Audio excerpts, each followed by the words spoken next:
Xavier. Okay. Oh. Yeah. Made it to Friday. It's been a great week so far, but I got to pour one out for the parlay. We have taken 2 vicious parlay beats this week. One that I got to be honest, guys. I was watching like 5 other games. I counted it as a win in my head. I was like, oh, we got the St. Thomas over. Brian, yeah. What happened? Like, how did that get there?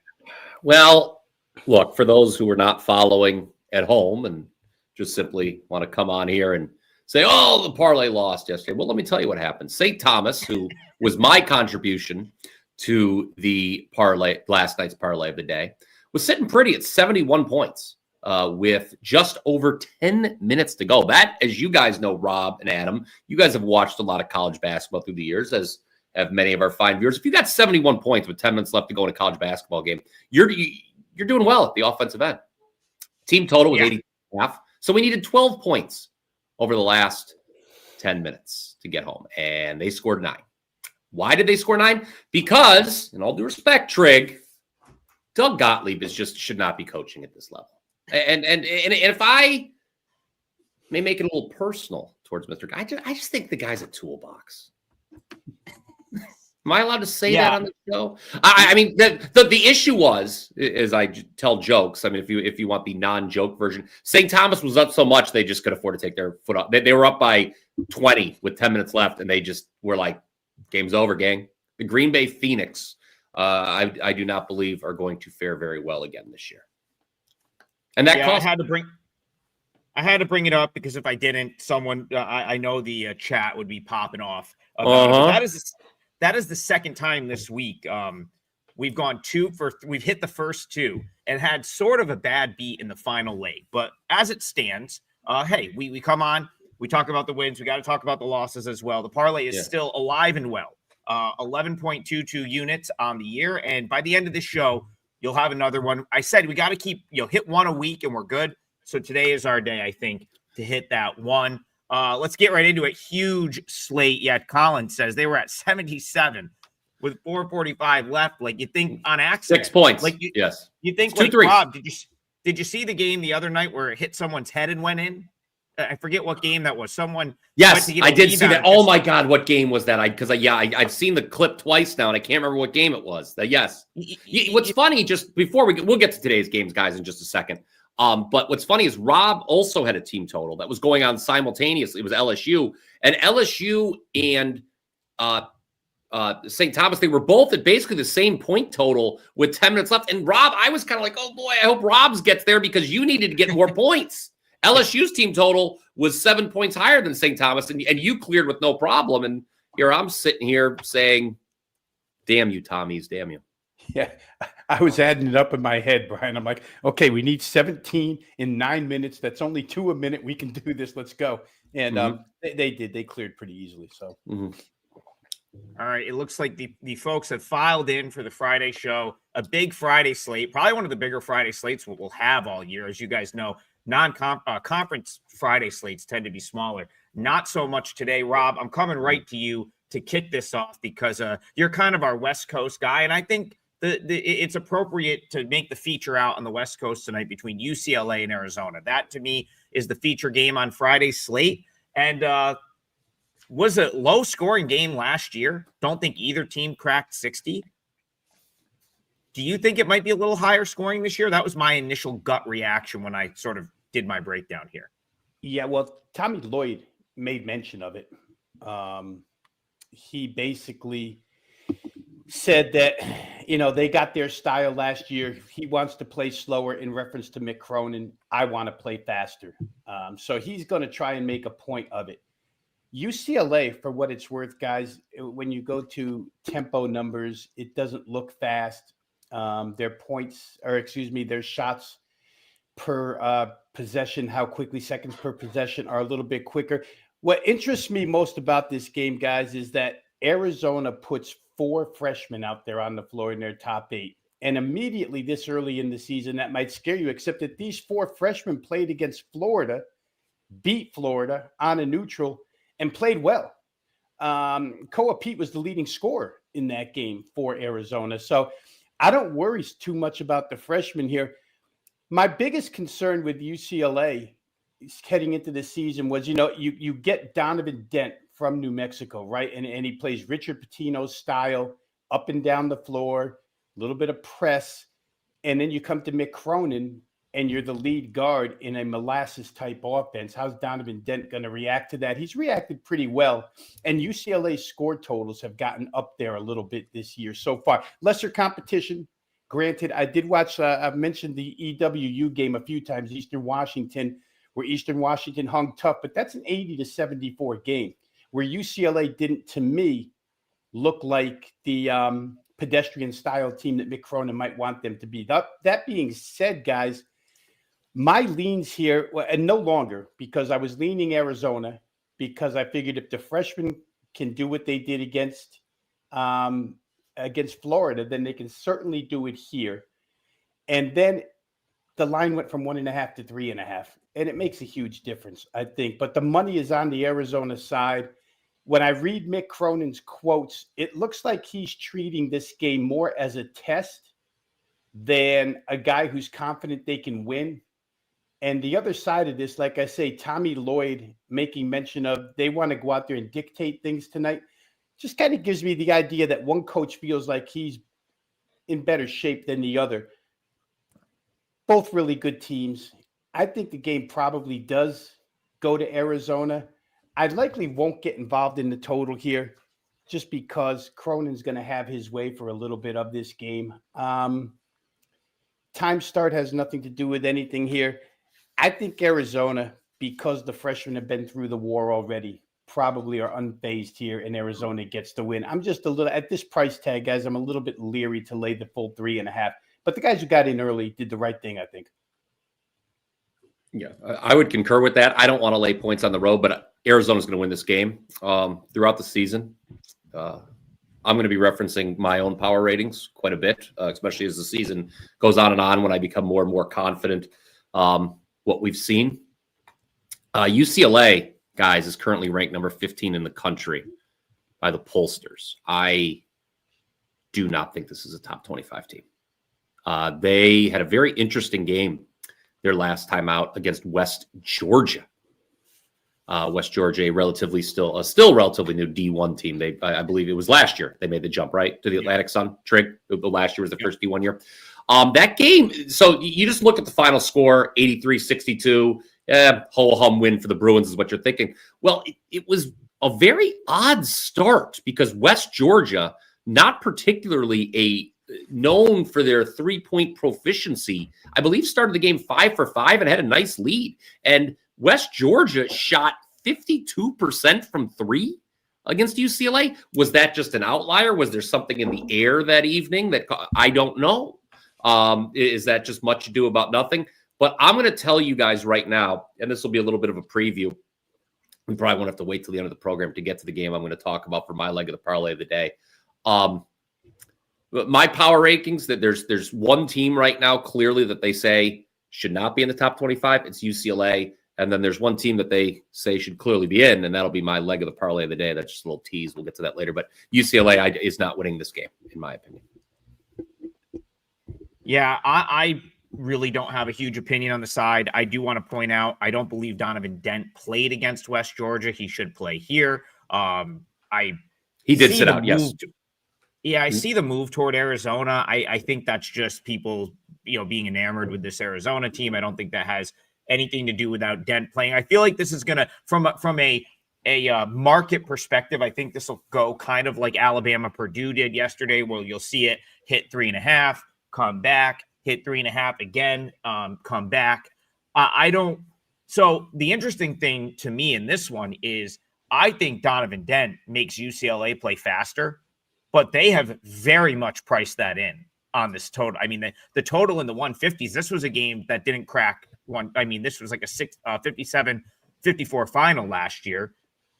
Last year, Cronin's defense worked. I thought, that was pretty much, his sort of, the way that Cronin wants a game to be played worked out last year in that Arizona game. I don't know if it works here. And I definitely think Dent makes him faster. So my take here would be the over, but that's a awfully high number.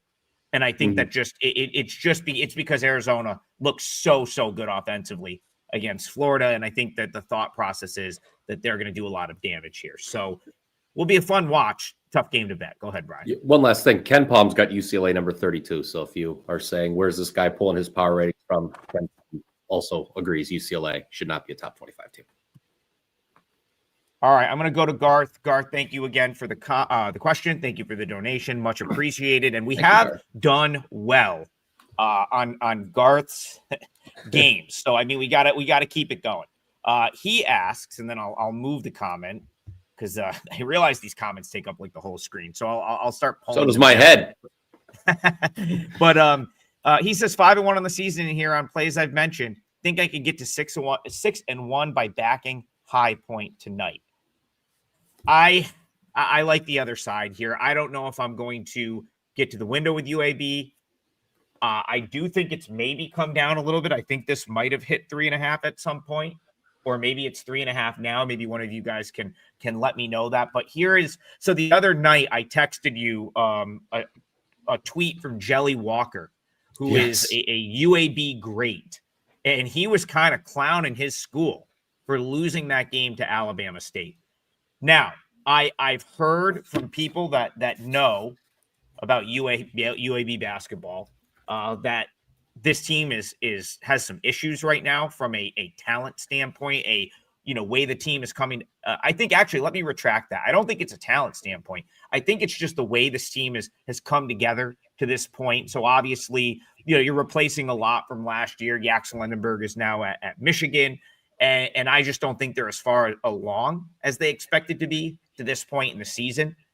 Go out. I didn't put much stock, Rob, into them getting just dragged by NC State because I think Will Wade's going to drag quite a few folks this year. I got to be honest. And I like High Point. Generally, I like High Point, but I do think that High Point might be the team this year that is a little bit overvalued from last year. Of course, Alan Huss goes to Creighton. He will be the next coach at Creighton when Doug McDermott decides to step down. So he's the coach in waiting there. The new coach, Flynn Clayman, I believe is his name. Reports are good, but I mean, I don't think he's really won a big game yet, right? I think High Point has kind of just blasted a couple of inferior opponents. Although they did knock Furman around pretty good in that opener, which I think has more to do with Furman being maybe not as good as they've been in years past than it does High Point just being this freight train.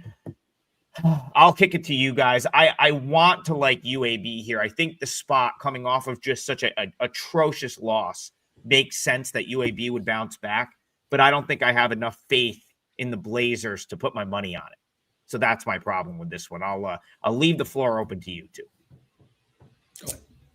Yeah, I'll just go quick here, Adam, because obviously my first reaction here is, UAB, High Point. Let's take a look at the total. Never mind the side. In the back of my mind was the text that you sent us to tell us, or maybe even said it on air. I forget how you told us, but that UAB, you knew somebody close to the program and they may be a scattered mess this season, in a Jelly Walker text, whatever.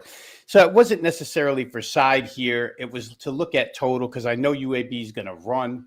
They always do under Andy Kennedy. High Point, for the most part, is a fairly quick team. And this year, they're shooting the basketball like crazy so far. Of course, the schedule is the schedule. But if you got a team like UAB, I went into the defensive numbers real quick here with UAB, and they're just not as bad as maybe I thought. So I laid off this total because it's priced so high. My initial reaction was to play it over, and it still may get to the over, but I couldn't get there with it just because perhaps, you're talking about a game where you have to get sky-high points out of both sides. Tempo will be there. High Point shooting has been there. I just feel like UAB off of a game where they allowed 50% from 2 and I think 30-something% from 3. Again, we're digging into coaches who say we need to play better defense. I just, in the back of my head, it's like Andy Kennedy probably wants these guys to D up a little better tonight than they did the other night. So I'm off of the total for those reasons. Just, pardon me, real quick. If you like the UAB side, I would actually bet it right now because it's DraftKings, assuming you're not limited to being able to only bet 50 cents there. You can still get them at 3.5 right now, where everybody else is moving in the other direction. I'm actually seeing this. Did I see one? I don't want to say something wrong. It's 2.5 pretty much everywhere else.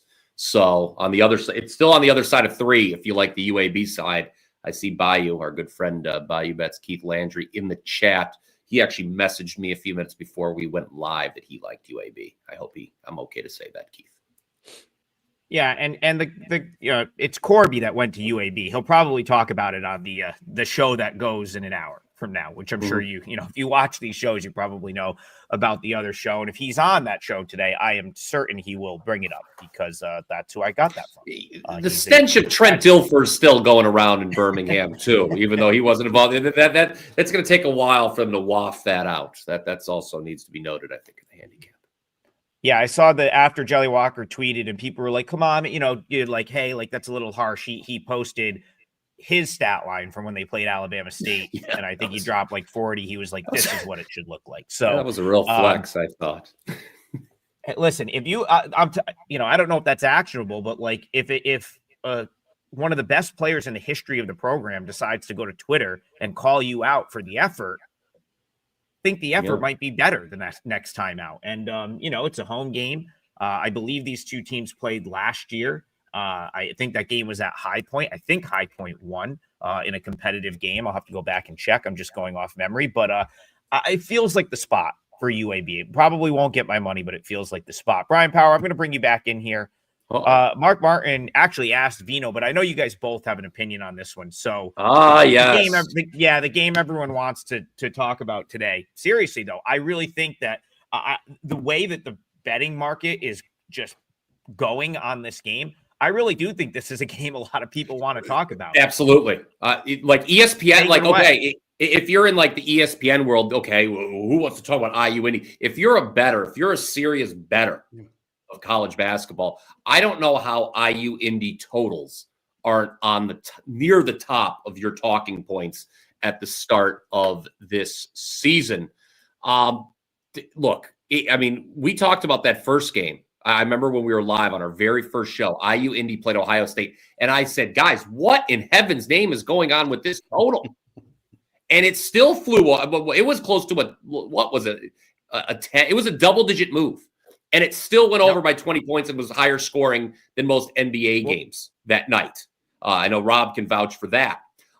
You look at IU Indy, they are playing at a pace, and it is by design. Their goal seems to be this year, we want to get number 1 in adjusted tempo at Ken Pop. That seems to be the goal here. And they're and I looked at the odds screen, and I was like, okay, has this overtaken money? They're betting this thing's up to 188 already, and they're playing. And so, Trig, I don't want to put words in Rob's mouth, but I know you for certain do this as well. You and I are both people that we take a look at the market and we try to, okay, this has gotten out of hand, and we need to punch back now. Like, this is just absurd. Everyone in no one's going to bet the under on this game. Let me be the fool who tries to do it. I don't think I want to do it in this game, and I'm going to tell you why. Eastern Michigan, okay, does not really have a point guard. And what does IU Indy do? What is the key to this change? They're just doing a full court press. Note the banner above us, by the way. Rob, correct me if I'm wrong here, okay, with all of your years of acumen of watching college basketball. If you don't have a true point guard and you're facing a team that's going to press you for 90-plus feet, that's not a great matchup here. And I think Eastern Michigan could give up a lot, and I do mean a lot of points here on Friday evening. Guys, we talked yesterday. I thought we were pretty close to covering all the coaching changes, those that were polar opposites. But this one we haven't talked about yet, even though we've recognized the scoring in IU Indy games. Division II, Ben Howlett comes here. And Brian, when you said a lot of years, I'm going to date everybody here. I apologize if you're born after the year 1990. I apologize. Oh. But Loyola Marymount? you go back and look, and I swear to God, this coach must have watched the Guru of Go, the 30 for 30 special on Paul Westhead. I remember that team like it was yesterday. Great team. The Hank Gathers saga was sad as could be. Bo Kimball. I actually met Bo Kimball in person. He gave an award to my son at a high school function. Good guy. And I used to, I'm getting into the weeds here, and I don't want to get into the weeds, but as a 29-year-old in 90 playing rec basketball, I thought Jeff Fryer had the coolest job in basketball: run down, stand behind the three-point arc, and just wait till somebody throws you the basketball. But the point being is their style is so reminiscent of that team, where Paul Westhead threw caution to the wind. I don't care if you score on me. I really don't care. Score fast. I'm going to take the ball, and I'm going to score even faster. And by the time 40 minutes are up, you're going to feel like you've been running in beach sand for 40 minutes by the end.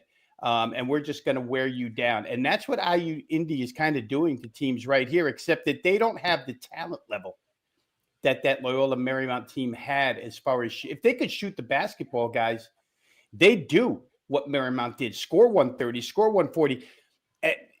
You see these movements in the price because the odds makers aren't close. These games are going to get so many possessions that by accident, you have to find your way to 180.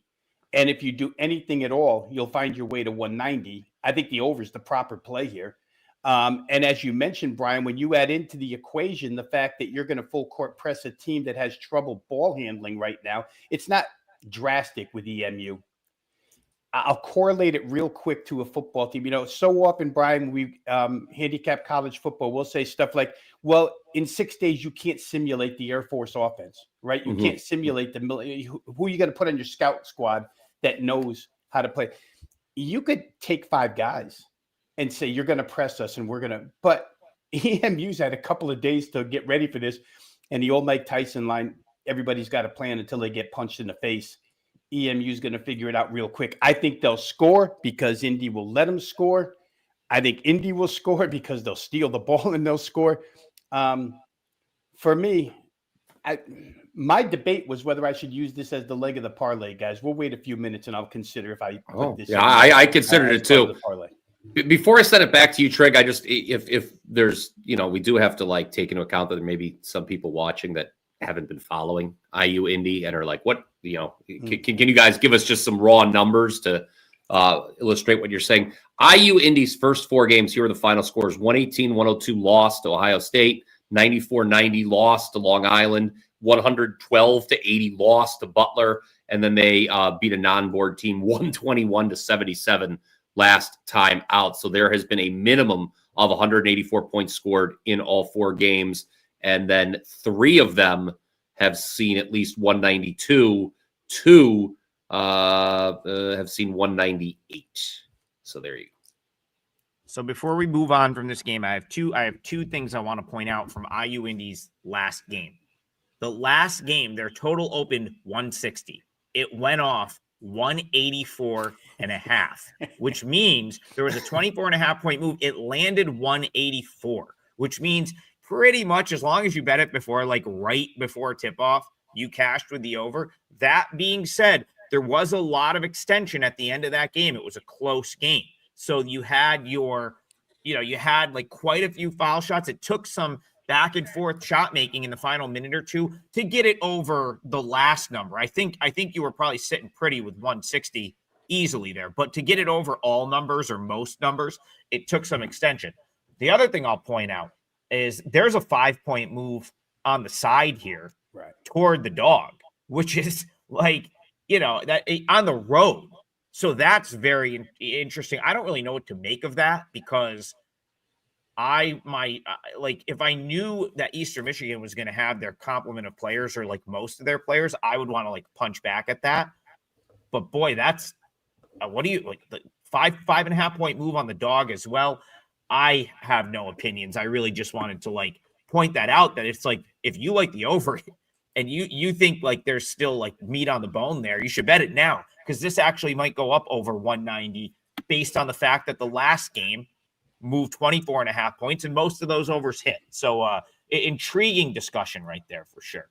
Brian, I'm going to come back to you because I think this is going to be your leg of the parlay. Yes. Daryl Turner says, anyone like the over between Georgia and Georgia Tech? So let's just do the full Georgia Tech discussion right now. And Brian, tell me where you're looking in this game.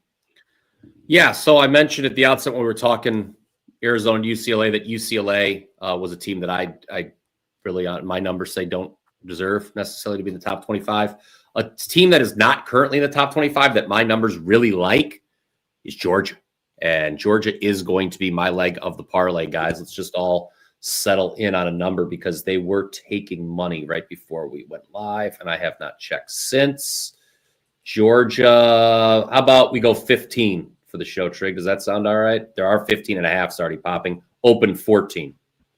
Well, I'll let you be the official judge and jury for how we're going to grade that. We can go 15. We'll double check it at the end, but I think 15 will be fine. We'll go if we have to go 15 minus 120, we can do that. Yeah. I mean, it's gonna be a juiced 15. Now let me get back here because why do my numbers like Georgia? Well, here's where sometimes you have to exercise a little bit of caution with early season. Georgia has produced 3 massive routes to open the season. And, if you do power ratings are going to love that. Georgia, here's how they've opened the season.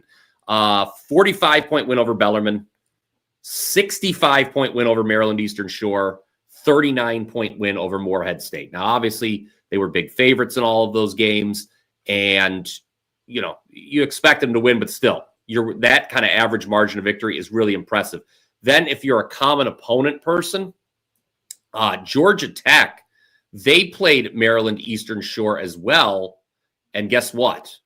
Georgia Tech only won by, hold on, let me pull up the score here. They only won by 4 against the same team that Georgia won by 65. Now, A plus B does not necessarily equal C, but I look at this. I think my power ratings love this Georgia team so far. And again, you blow out 3 bad. People say, oh, those teams stink. But if you blow teams out, that's a good thing. Call me old-fashioned. I come on here in a lot of different sports, and I always criticize pros, college, whatever, and say, you know what? Yeah, this team's record's good, but they're always winning close, and that's just not sustainable. Close game, usually a close game record will regress to 500. If you're blowing out teams, whether or not you're supposed to blow them out or not, to me, that's impressive. Georgia, you look at the stat profile, there's a lot to like here, and I think Georgia makes it 4 for 4 in terms of blowout victories. This is going to be my parlay leg here, as I think they destroy Georgia Tech.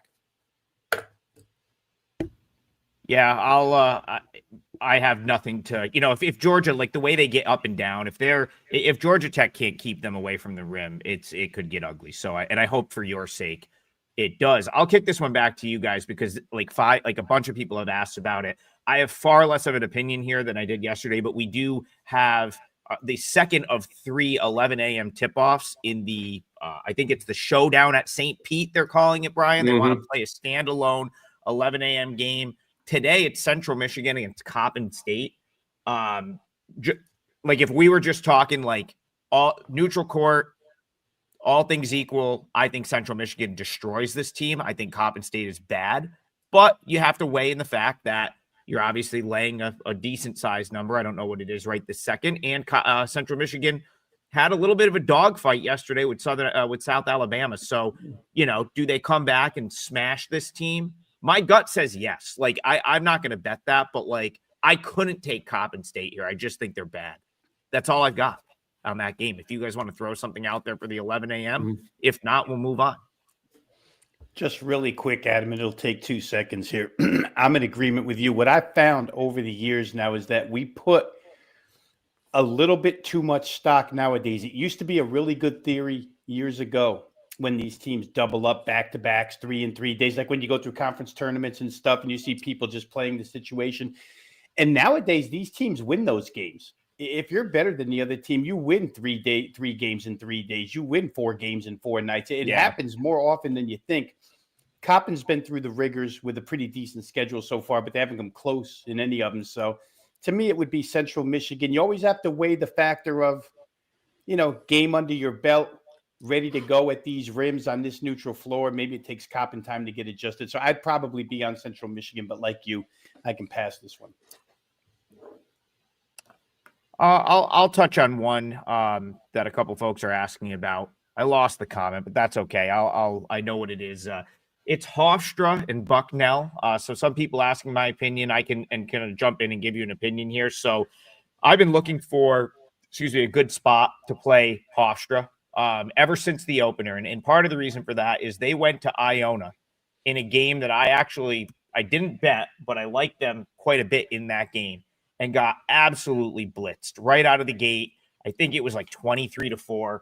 Iona, and we could even talk about that game as well at some point, but they just made everything. I mean, it was one of those ones. It was kind of like a win Brian Power had last night on Wichita State, where like every shot Kenyon Giles put up went in. That was the Iona team against Hofstra to the point where it was like I watched the game back. I didn't watch it live, so I watched the game back, and it was like they didn't play that badly, in my opinion. They just got totally blitzed out of the gate to the point where I think they were down so much in that game that climbing that hill on the road, coming back from that was just too much. And so I think right off the bat, the fact that they lost that game undervalues them a little bit.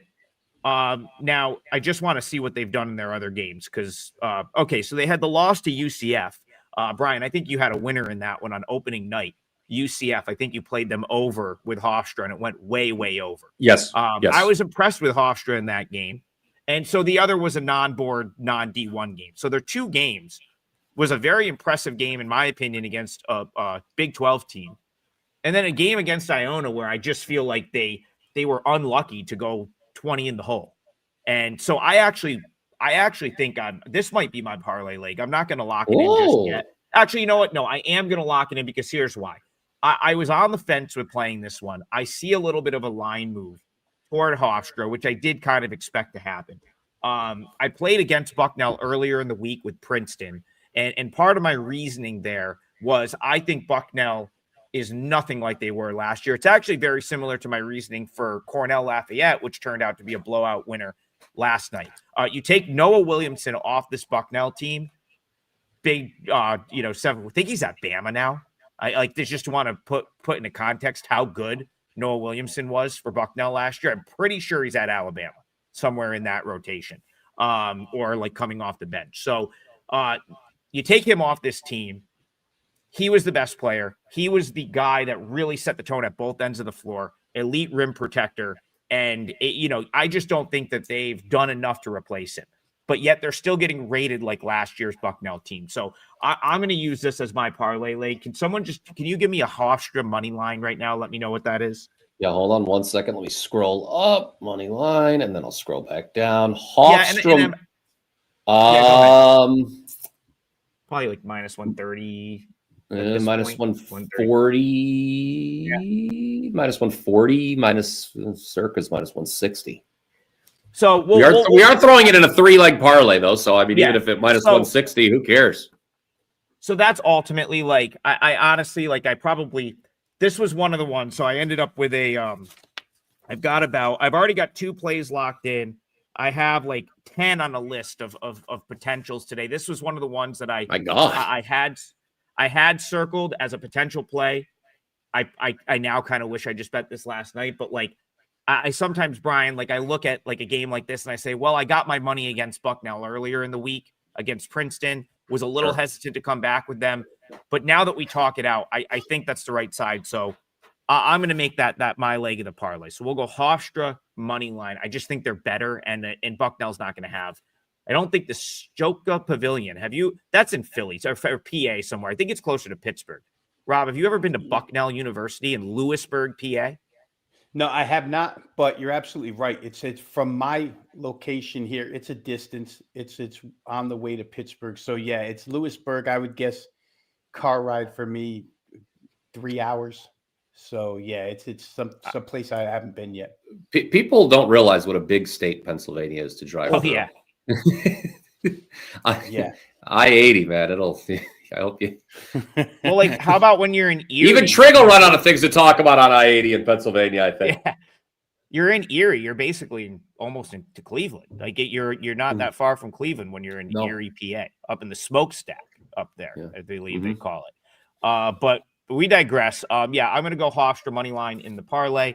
I think you're just going to see a superior team. And I don't think Bucknell is going to have an answer for what Hofstra is going to do. I think Hofstra might be overall. I'll leave one more thing. I think Hofstra is an undervalued team in that conference this year. I feel like things just didn't work out for them last year, and I think they have a pretty good team. So that might be a play on team going forward. And Slick Vic is saying Bucknell is trash. I mean, I'm not going to call them trash, but you're not wrong. They're not winning that league like they did last year. That is for sure. All right, let's go. We have a whole bunch of questions. I'm gonna just scroll one at random because there is a lot of people asking about a lot of games. And okay, I'll go to Rob here. I want to get Rob back in the conversation. I know he's going to have an opinion here. The folks want to know what you think about Xavier, Iowa, a very interesting matchup between two new coaches, one of which is having a worse time than the other at their new spot. So Xavier, Iowa, over to you, Rob. Yeah, Xavier, Iowa, real quick here. What we've seen out of Iowa, guys, Darren, the head coaching change here, we thought with Ben Howland was going to make them a lower scoring team. And right out of the chute, we figured out, well, wait a minute, is Fran McCaffrey still coaching the offense for Iowa? Because they look pretty darn good. Xavier on the other side with Richard Pitino, two different halves the other night. Remember, I had them at team total in that game the other night, 20 points in the first half, but 48 in the second half. That second half, guys, put up 96 points the other night, but Xavier was never in it. That second half was more attributed. Their scoring was more attributed to, I don't want to call it garbage time, but, more like desperation mode. Game gets a little quicker. You're trying to get back in the game, et cetera, et cetera. I don't trust him here against Iowa at all. That's an extremely difficult arena to go into against a team that's proven to be really solid already. And you're walking in there in your evaluation process with the Xavier team. So if they got behind at home by, I think it was 18 points first half the other night, they could get blitzed right off the bat by Iowa here. So in some regards, I don't think this line is high enough at 15.5. But I think Iowa, guys, they may still be in bookmakers' eyes under the old perception of, under the Ben Howland perception that they're going to be a slower paced team. But like I said, I don't think it's true. And I don't think covering 15.5 with him as head coach against this particular team is that hard to do. I would look Iowa. Didn't bet the game, guys. But from what I saw of Xavier the other night, and Adam, I think you hit on it the day we made this play, that they're in a bad way personnel-wise. It was kind of disguised the first couple of games out of the chute, but it was really exposed in that game the other night. So I would lean Iowa for anybody looking to play that game. Total-wise, and you know what? You might want to play the Xavier team total under. How about that? Because Iowa's a good defensive team nowadays, and I think with Xavier struggles offensively, you could probably get home with that. Yeah, real quick, Trig, I remember you had messaged Rob and I during one of the games about Richard Pitino, his comments on his team. And, one thing, and this kind of plays into what Rob just said about maybe a Xavier team total under.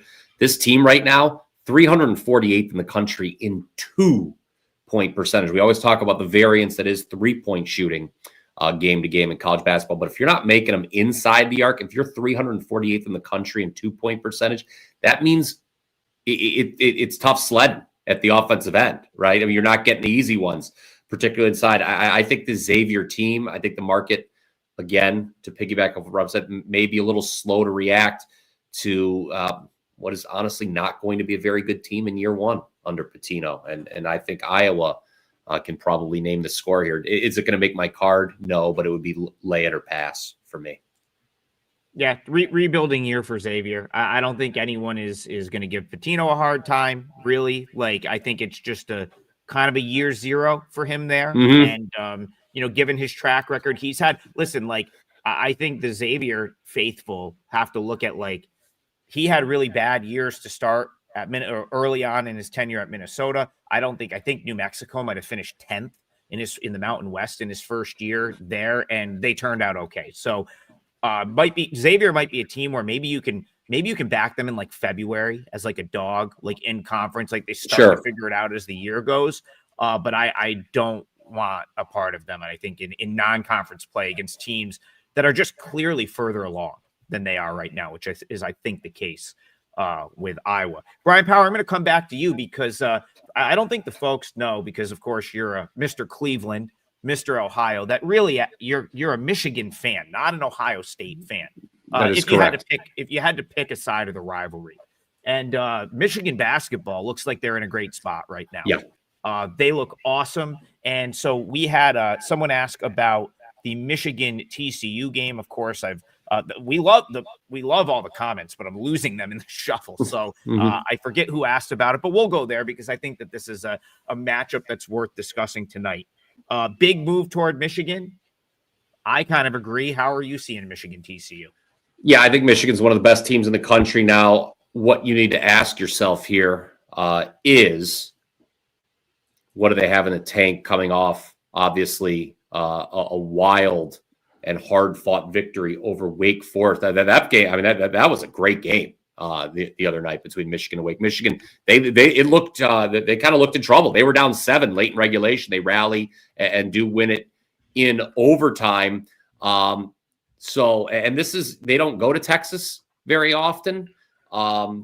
So I agree that, I kind of agree with you. Here's again, 3-point variance. All right.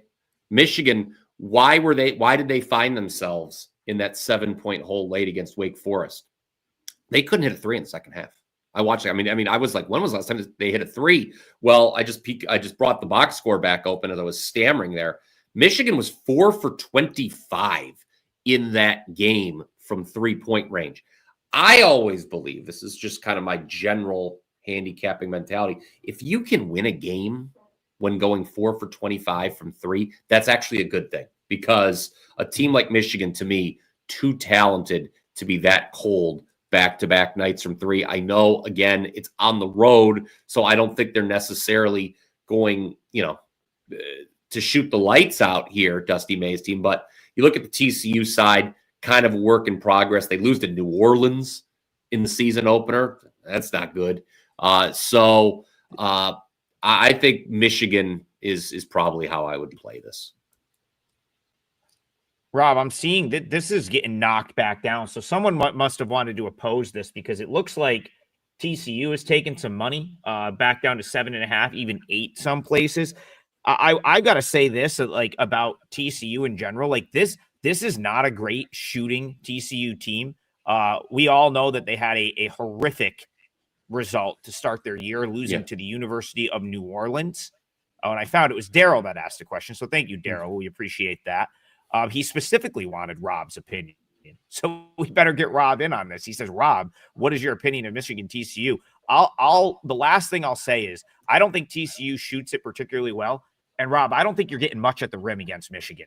So what's TCU is going to have to defend their tails off to cover this number, in my opinion. Yeah, and it's an interesting conflict here, guys, because Jamie Dixon, since he's gotten to TCU, it's kind of I'm trying to describe his totals results here. It's very strange with him. He's a defensive-minded coach. Let's start there, right? But TCU has kind of catered to overs during his tenure, especially the last 3 years.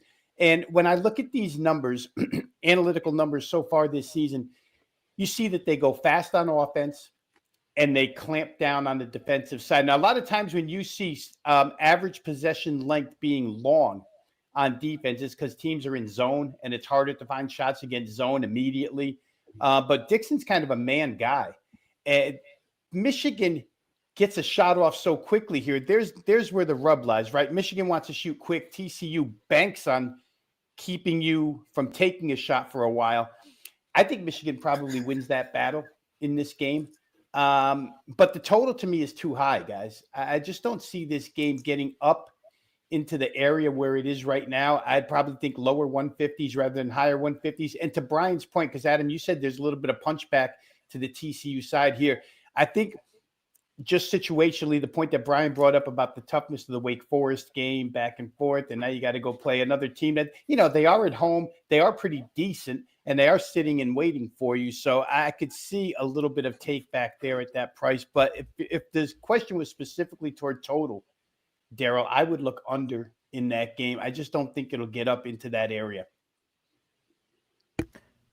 Yeah, I'm with you, Rob. I see a scenario where TCU is having a hard time getting any sort of good look in this game. That Michigan defense is very good, and TCU I don't think is a great shooting team. All right, I want to go to Tessie Betts here. Or do you have one more thing to add there, Brian? Sorry. Well, I was just going to say our good friend Jay Buff is getting very salty that we're not calling on him, that the teacher's not calling on him. I saw him. So I saw him say something about an Iowa total. I know he's been like ahead of the curve on Iowa overs. So he'll let us know about it. Good call, Buff. We love you, Buff. We talked about that. Here's what we're going to do. I want to give this game the full rub. I think this is a really interesting matchup. So Tessie Betts, and then we'll go to Rob for his parlay leg. Let's start. Tessie Betts says, sorry if I missed it. You did not. We have not talked about this game yet. Can we touch on PC Colorado, 9 p.m. tip out west? So yeah, that's Providence College, and they are headed out to Boulder to take on the Colorado Buffaloes. So my list, Colorado's on it, but my issue with Colorado when they play at home is like my 91-year-old grandmother at this point knows that Colorado has a little bit of an edge in the altitude, and I feel like it gets overpriced into the number a lot of times. And so when I saw Colorado at a pick here, I said, man, the books are just too smart, they're too good, and they really did bake the altitude difference into the number. I was hoping to get Colorado as a couple point dog. Maybe I will as the day goes on. But Brian, just in general, I mean, I'll let you two touch on that game and we can talk matchups. But what do you feel like the books beat you to the punch on that stuff a lot now, like more so than they used to? Yeah, I mean, it's the kind of thing that everyone knows about. I mean, we talk about it all the time. Once even like stuff that the general public, quote unquote, doesn't know about. Remember, like we joked, what was it, last week? Or maybe you and I were just joking sometime over the weekend. Those 2 years ago in the Mountain West, whenever you had an unranked home team against and the books were like, you know what? We know that a bunch of sharp guys are going to come and hit this number. So we're just going to make the number 2 points higher than we normally would. And it still didn't matter. So, I mean, that's the thing. I mean, numbers do matter. And yes, I would concur with you, Trig, that is priced into this matchup. But I do think, I mean, stay true to your handicap, guys. But yeah, I mean, yes, obviously it's a part of it. And I'll send this over to Rob to close it out, and then he can go right into his parlay leg if he wants. I have two things I want to say about Providence and why I want to fade them at some point, and then I'll let Rob bring it home. The first thing is I have a buddy that went to Providence. He's very, very tuned into the basketball program, and what he told me is that Kim English loves his freshmen, and they are not getting along with the incoming upperclassmen portal. Oh, that's right. So do what you will with that. Like, think about this though. Kim recruits his guys. He goes and grabs a hired gun from another mid-major, right? Like they're all getting on campus at the same time. So it's not like, your usual hierarchy of, hey, I've been here for a couple of years. It's like you're all new. And I think I believe it was specifically Edwards that he referenced, who is one of, I believe, Providence's better players, that it's just, I don't know. These are things that I think don't get talked about enough in this day and age, because think about it. This is what these coaches have to deal with every year. New guys. How are these guys going to mesh? Are they going to be friends? Are they going to have each other's backs? Or are they going to be actively trying to sabotage each other on the court? You don't know. The second thing is I was on Penn earlier this week. I think Rob may have hit a team total in that same game. I lost with Penn, and I feel like I was unlucky to lose that bet. Penn just could not hit a shot like the last 7 minutes of the game, and Providence just poured it on to ruin my Penn plus 19. It was my only loss on a 3-1 day. I think it was Tuesday. So both reasons I like Colorado here. I think if this got to Colorado plus 2, I might take them. But at the current number, I'll have to sleep on it a little bit more. Rob, any thoughts here? And then you can go right into the game that you want to talk about. Yeah, I was about to raise my hand to speak first here because I've got so many plays today, and I was just going to say, let me go first because I want to use it as a parlay leg. I'll go last here.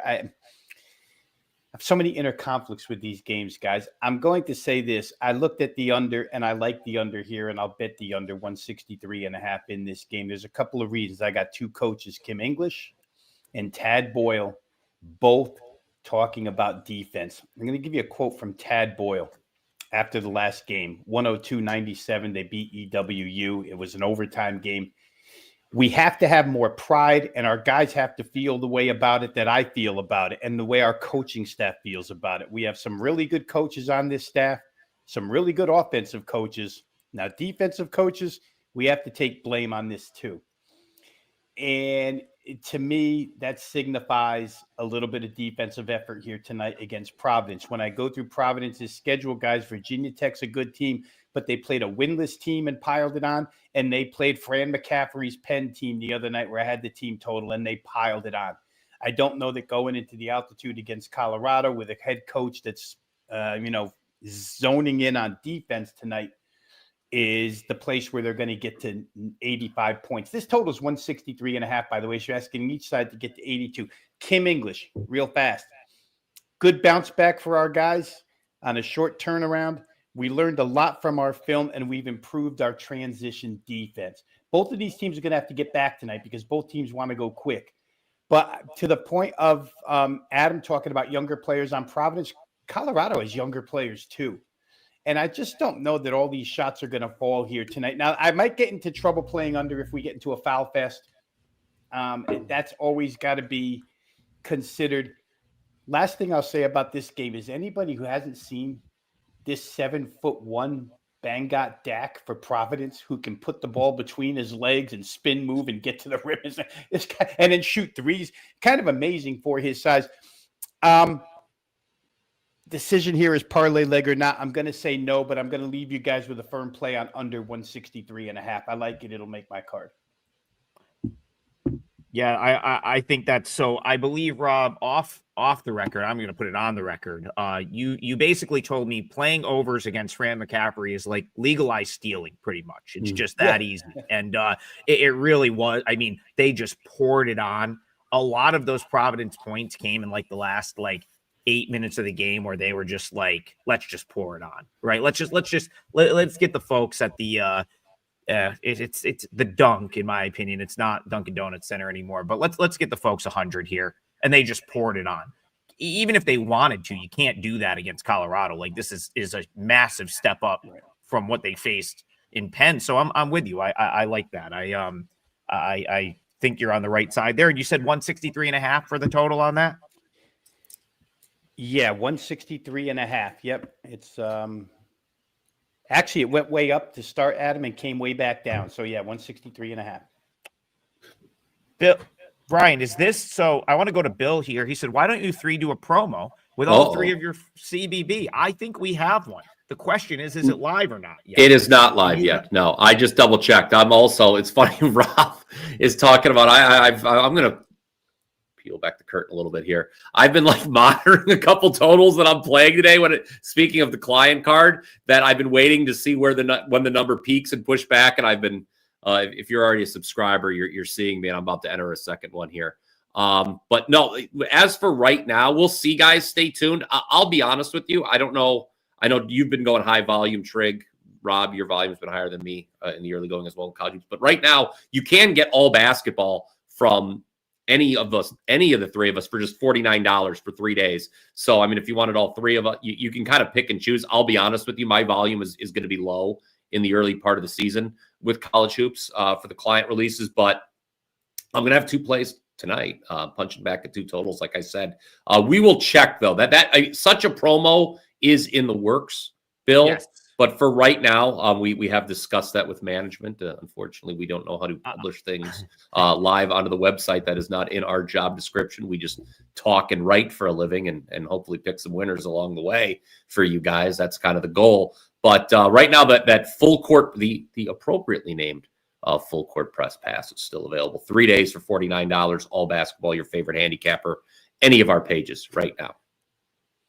I'll say this, Bill, if you were to email into customer support, they'll probably just do it for you. They are very, very, we have the best customer great customer service business. They will just do it for you most likely. And I think we'll probably have something like that for the weekend where you just get all the plays for the three of us up by this afternoon. I think it was like pretty much a go, and they've just got to get it on to the website. So stay tuned for that. Let's see if we can. I'm just going to throw one out at random here because I want to talk about it. I know Rob's going to have an opinion, and then we'll wrap it up and recap the parlay. Sacramento State, Rob, impressed me a little bit the other night, more than I thought they were going to. I thought your UCSB play was good by halftime. I thought they were going to get run out of their own building. But they did some things offensively that I thought were pretty good, and they managed to hang around in that game. Now they hit the road to play what I guess is a rival. I was not hip to the Sacramento State UC Davis rivalry, but apparently it is. And they've taken money at this point. Rob, do you want to punch back at all with UC Davis here? Jim Less, a pretty good defensive coach. Well, what's crazy, Adam, is the move on the total here. 144 to 151.5 now. 7.5 point move on this game. People enamored with the Sacramento State offense the other night. I will say this real quick because I'm looking at the clock and I see we might be up against it here. So we want to get some stuff in before we get off the air. Santa Barbara and Davis are two different teams stylistically. And to me, it was easier. It's a little bit easier to score as far as full game total is concerned when you're playing Santa Barbara because they're such an efficient offensive team. They're going to get theirs, right? And Sacramento State showed that they could get theirs. Davis is like molasses. They don't really want Jim Less plays slow. Can you crank them up? Can you speed them up? I guess the market thinks you can. What worries me about UC Davis here is they're number 344 in turnover percentage in the country. 24.5% of their possessions turn into turnovers. Against Sac State, that could be a lot of trouble here. You might want to lean Sacramento State team total in this game. It looks like even though it's on the road against a slower team, they may be able to get some cheap buckets and push their team total over. I was trying to find a note. I did take some notes on this one, and I feel like I wrote down. I want to get a live look at that desk for Trig that he's just got random UC Davis notes laying on the desk. UC Davis notes, couple head to the grocery store, UC Davis defensive efficiency numbers. Yeah, just much stuff I thought they might have someone out. Because my gut was to Elijah Pepper. That's what Bayou is saying. UC Davis also missing their stud Elijah Pepper. Yeah, and I thought that might be I actually think they might have a second guy out. So that's something like that might be the reason for the move. Because like if they were healthy, I would punch back at that move all day. I knew Pepper was not going to play, but I think they might have a second key player out. And I just, I don't want to like say it because I got to look into that a little bit more. But Rob, that would probably support your under theory that much more if they're without, a couple of their scores. So yeah, and Pepper hasn't played all year. I don't think, guys. No, it wasn't Pepper. It's a different. Let me see if I can just find it real quick here. I'll tell you who it was. I really should. I just, Brian, you're right. The desk is a mess. There's notes everywhere. Jay Buff has chimed in with find the North Texas notes. I feel we do. I've got it. Okay. Do I feel like we got 90 seconds left? I feel that Jay Buff is going to call the FCC if we don't get to one of his questions. No, we gotta wrap it up because we've got the hard stop. But I will tell you, I found it. It's Niles Cooper for UC Davis. 18 points in the opener, 16 points against North Dakota State, did not play against Portland. So you've been down Pepper. If you're down Cooper as well, for sure, that's probably an issue for Davis. That would probably talk me off the Davis side, but I think it would support Rob looking toward the under. So that's what I'll leave you with there. And then we'll leave you with a 3-teamer, which hopefully is a winner to close out the week. So I'm going to call it 5-1 because I've priced in some juice here. You can definitely find better than 5-1 on this parlay at most places, probably more like plus 520, plus 530. But for us, just because I know some people might see this late, we'll call it 5-1. We've got Georgia minus 15 for Brian Power, Hofstra on the money line for me, and Rob's going to bring us home with Providence, Colorado under 163.5. One more time for the people in the back. That's Georgia minus 15. Hofstra on the money line. Providence, Colorado under 163.5. Boys, we've made it to the end of week 2 for the Full Court Press Show. We'll be back on Monday morning, but check the website because I do think there will be a special for the 3 of us to get all the plays for the weekend, just so you don't miss us. And we'll be back giving you more Monday morning, 10 a.m., Monday through Friday. We'll see you guys then. Maybe over, J Buff.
Happy Friday, guys. Let's talk. We've got multiple games on the board in the NHL. We've got picks, predictions, props, totals, sides, all kinds of action for you here on a Friday. Do not forget about the same game parlay. And yes, today it actually will be a same game parlay. So we'll try and cash a ticket.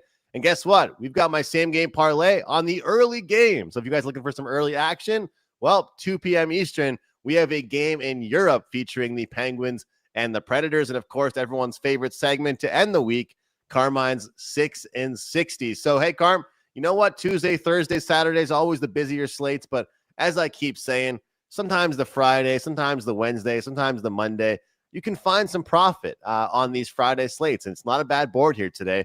4 games on tap, but only 3 night games is one of them going on in Europe this afternoon. How's it going, Carm?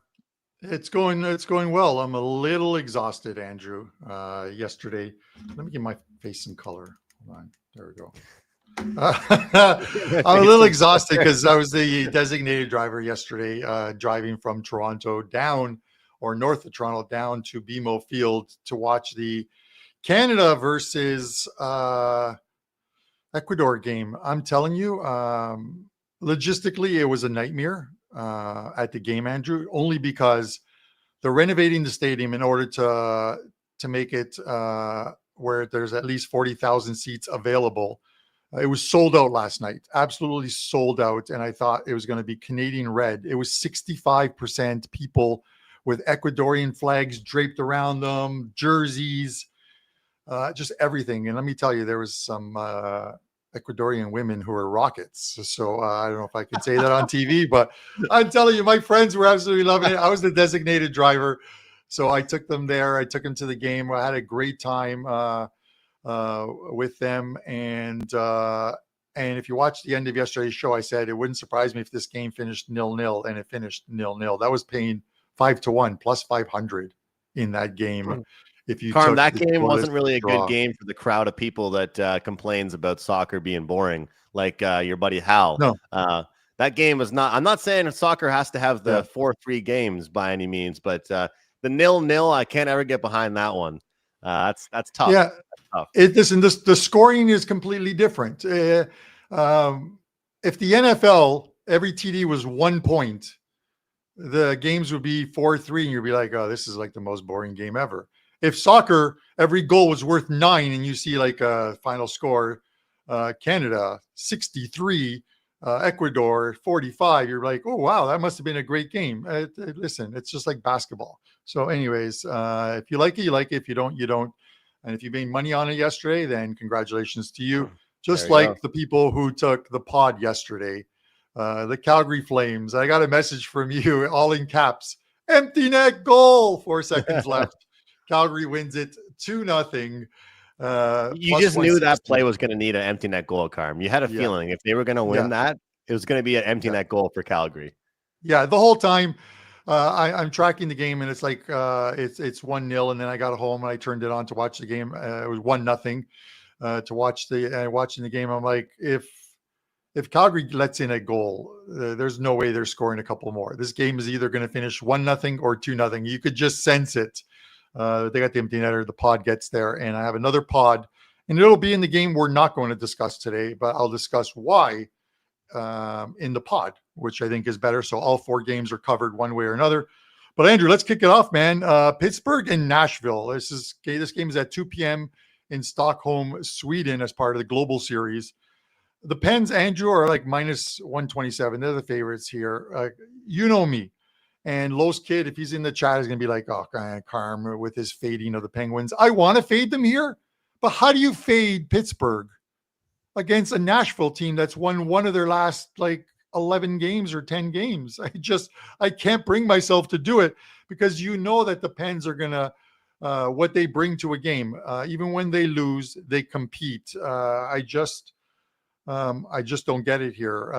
The goalies are already named. It's Shilovs and Juuso Saros are the goalies in today's game. One guy from Latvia, one guy from Finland. So I'm sure that they'll have some family in the house in Sweden for this one, Andrew. But I gotta go Pittsburgh in this one. 127. It's not going to make my card, and I'm not going to bet it. But that's the lean that I have. It's more has to do, Andrew, with the fact that I can't take Nashville. I can't make a case for taking Nashville.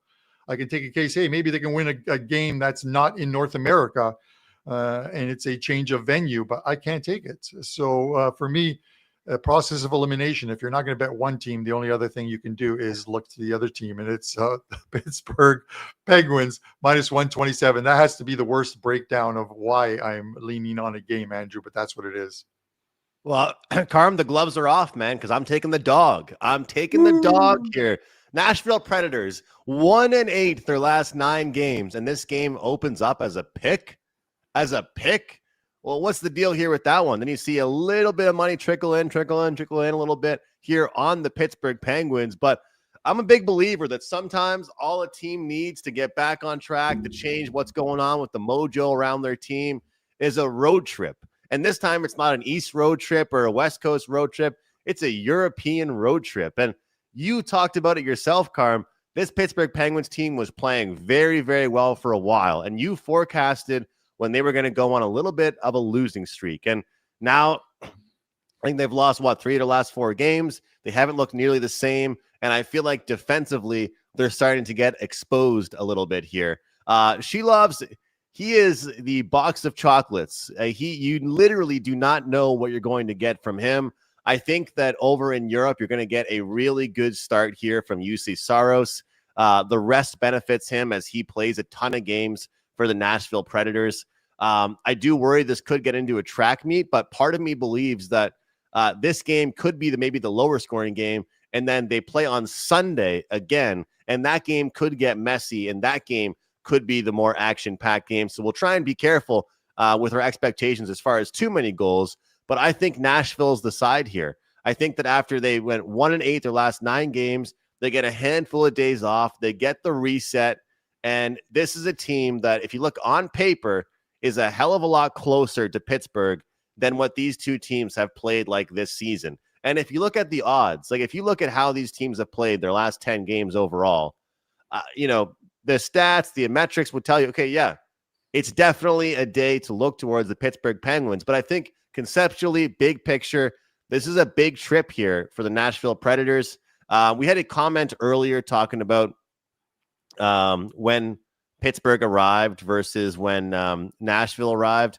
I don't see that really being too much of an issue. They both arrived roughly around the same time. I think it was 1 day difference maybe in this one.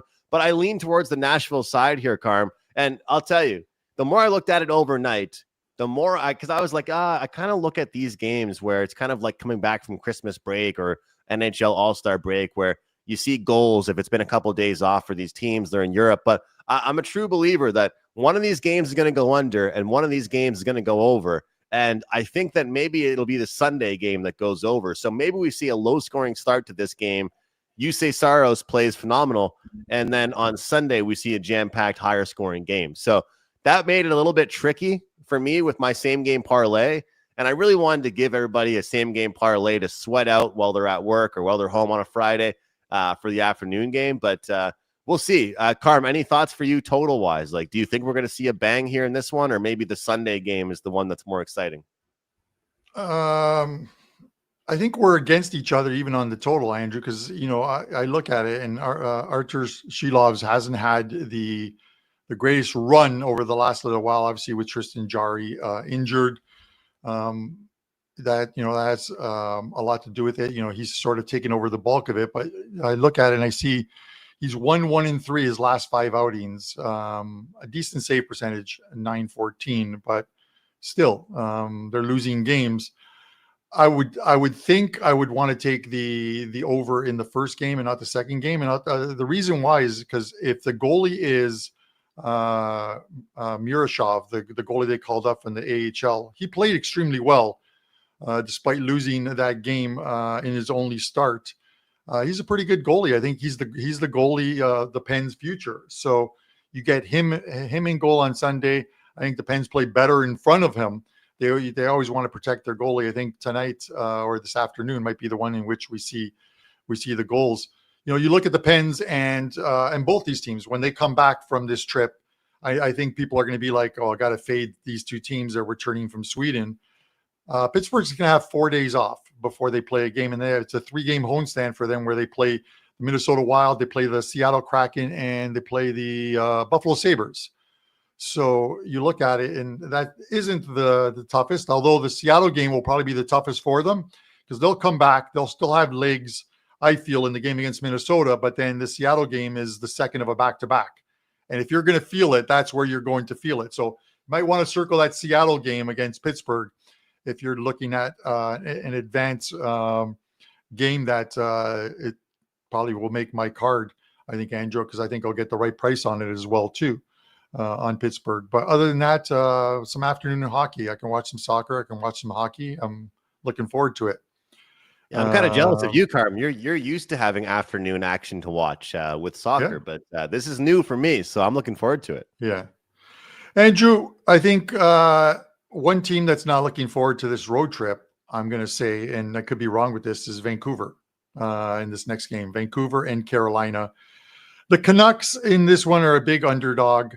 Some of the sites, which it completely confuses me why some of the sites are still listing Thatcher Demko as a possible starter tonight. There is no way Thatcher Demko is starting tonight. He was pulled from his game. The reports are that he could miss between 2 and 3 weeks. He's being he was reevaluated on Wednesday, evaluated on Thursday as well too, and it could very well be Lankinen in goal tonight for Vancouver. You look at it, Lankinen 3-5 in his 8 starts this season, 356 goals against average, 885 save percentage. Not the greatest, but this is the number that stands out. And what the play I like in this one is goals, because in his 8 starts, the over has gone 6-1-1. So there's only been 1 game in which it has stayed under the total with him in net.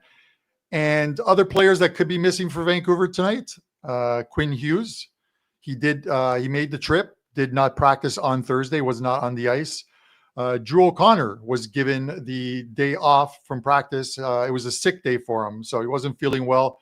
If both of them play, they're not 100% tonight, Andrew. Even with those guys aren't if they aren't playing if they're playing tonight, neither one's going to be 100%. This just seems like a spot for Carolina to score some goals. You could probably look at the team total. I'm not sure if you know what it is or not, but it's such a huge line, and rightfully so. It should be in the minus 250 range. Even the regulation is a little high on this one at minus 180 on this Carolina team. But I just don't see Carolina's coming off a home loss, and they've only lost 2 straight games or back-to-back games once this season. It's early on, but that shows you the consistency of this team. So over 6.5 for me. What are your thoughts?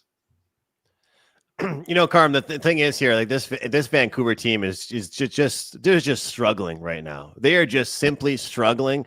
And when I saw the interview with Quinn Hughes, the guy looked almost like disinterested.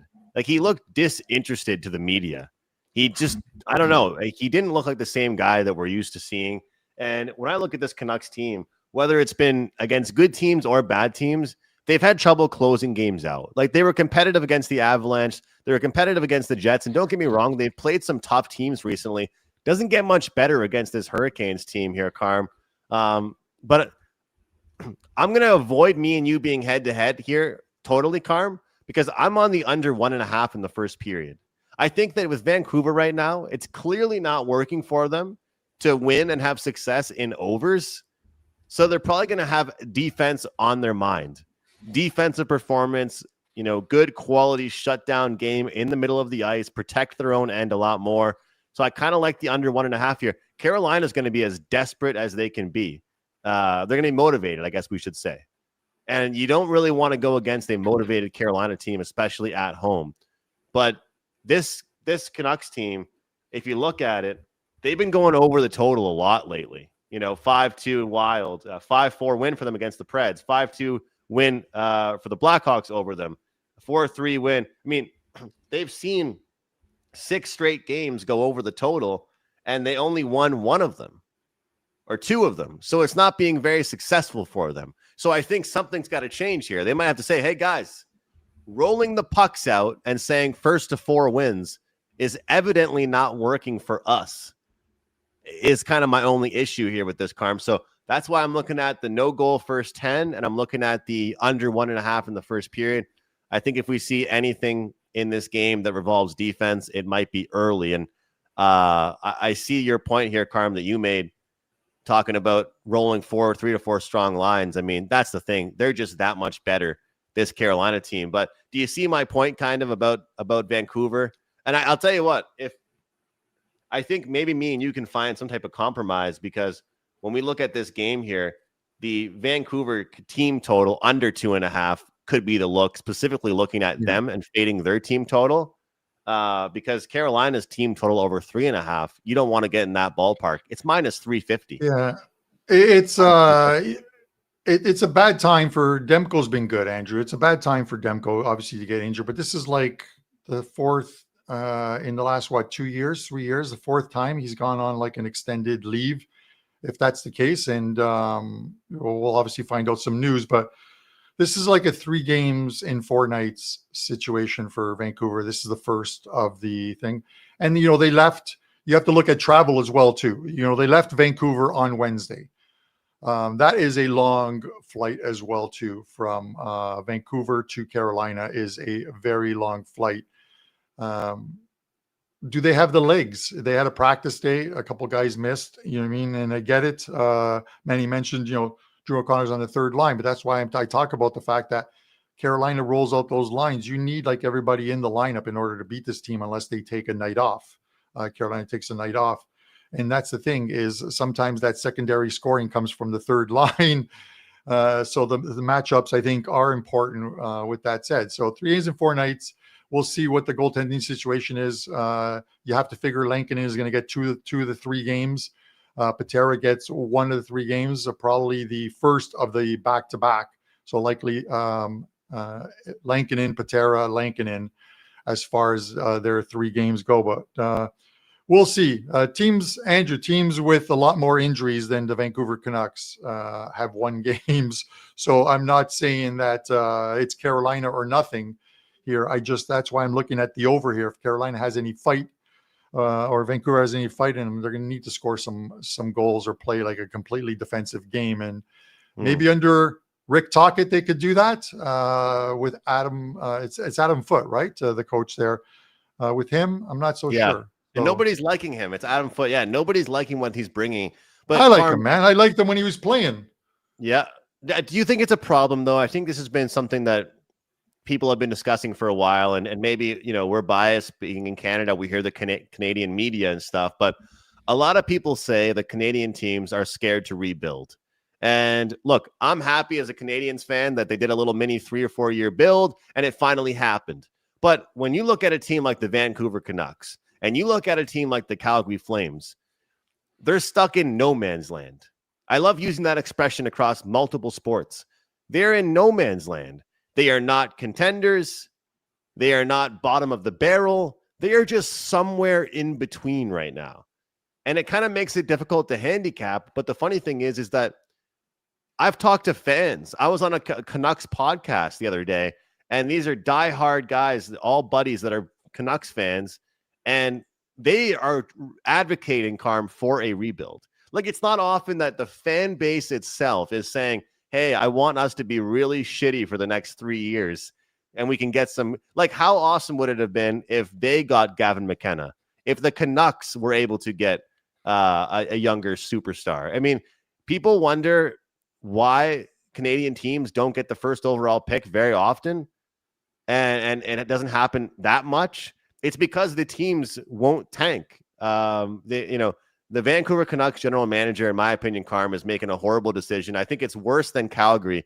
And you know what? It starts with Quinn Hughes because, I think that he almost acts like he doesn't even want to be there anymore. He's kind of fed up with the team.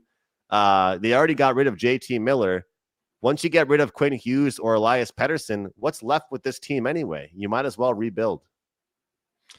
Yeah, not the greatest thing there. It's they've had some very good players, Andrew, over the years. There, the two brothers as well too that played in Vancouver. It's just they just can't. Since that Stanley Cup loss, what was it where they burned down Vancouver? Pretty much, I think they lost to the Rangers, and they burned down Vancouver. With the writing, that's so un-Canadian. We're always so nice. That's so un-Canadian or whatever. But we'll see. The salary cap comes into, but salary cap's going up progressively over the next couple of years as well too. So there's more money available. I think the San Jose Sharks with was it Kevin Weeks? What was it that pretty much sold off everybody, moved them, swallowed up some of these team's salary cap money in order to get some prospects. They're doing the right way. They're going to rebuild that team. Sometimes you have to do it. They were losing their fan base, so you had to do it. The last thing you want to do is lose a fan base. And then there's some teams who are just stuck in the mud. And I hate to make fun of them because, they are here, but Toronto Maple Leafs, they are just stuck in the mud. It is the same thing, guys, over and over and over again, kind of like the sun coming up every morning. They don't want to rebuild here, but Toronto would be the perfect place, Andrew, for a franchise to rebuild, to blow it up and start anew. And I'll explain to you guys why. The wait list, they no longer take names in Toronto for the wait list. There are 50,000 plus people on a wait list trying to get season tickets. So the games are always sold out. It's corporate Canada, corporate Ontario, corporate Toronto that owns a majority of the tickets. And that's why you see seats empty, the good expensive ones. They don't have to worry about losing the fan base. They could blow up the franchise, absolutely blow up the franchise, start anew, get rid of these high paid guys, suck completely for 2-3 years and start rebuilding your team through the draft, through prospects and what have you. But they won't do it because MLSE is all about profits, and I don't get it. The games are sold out. So what more profit do you need than a sold out arena each and every day? Well, it's kind of like Boston. Like if you look at Boston, there was always a joke that they would win one round every year, Carm, one round. And then they would get bounced in the second round, and it wouldn't even be close. It wouldn't even be close. So, Don Sweeney is his name. People used to say, Don, just because you know how much money those teams make from playoff games, right? Like they are expected to have 41 home playoff game or home games a year. But you give them a handful of extra games, that's pure profit. And keep in mind, the players get bonuses and stuff, but their salaries aren't actually accounting for the playoffs. So it's a lot more profit percentage for these owners going to the playoffs. So even like look at the Hurricanes, for example. Like we just talked about them, Carm. They're cup favorites again this season. They're top 2 or 3, right?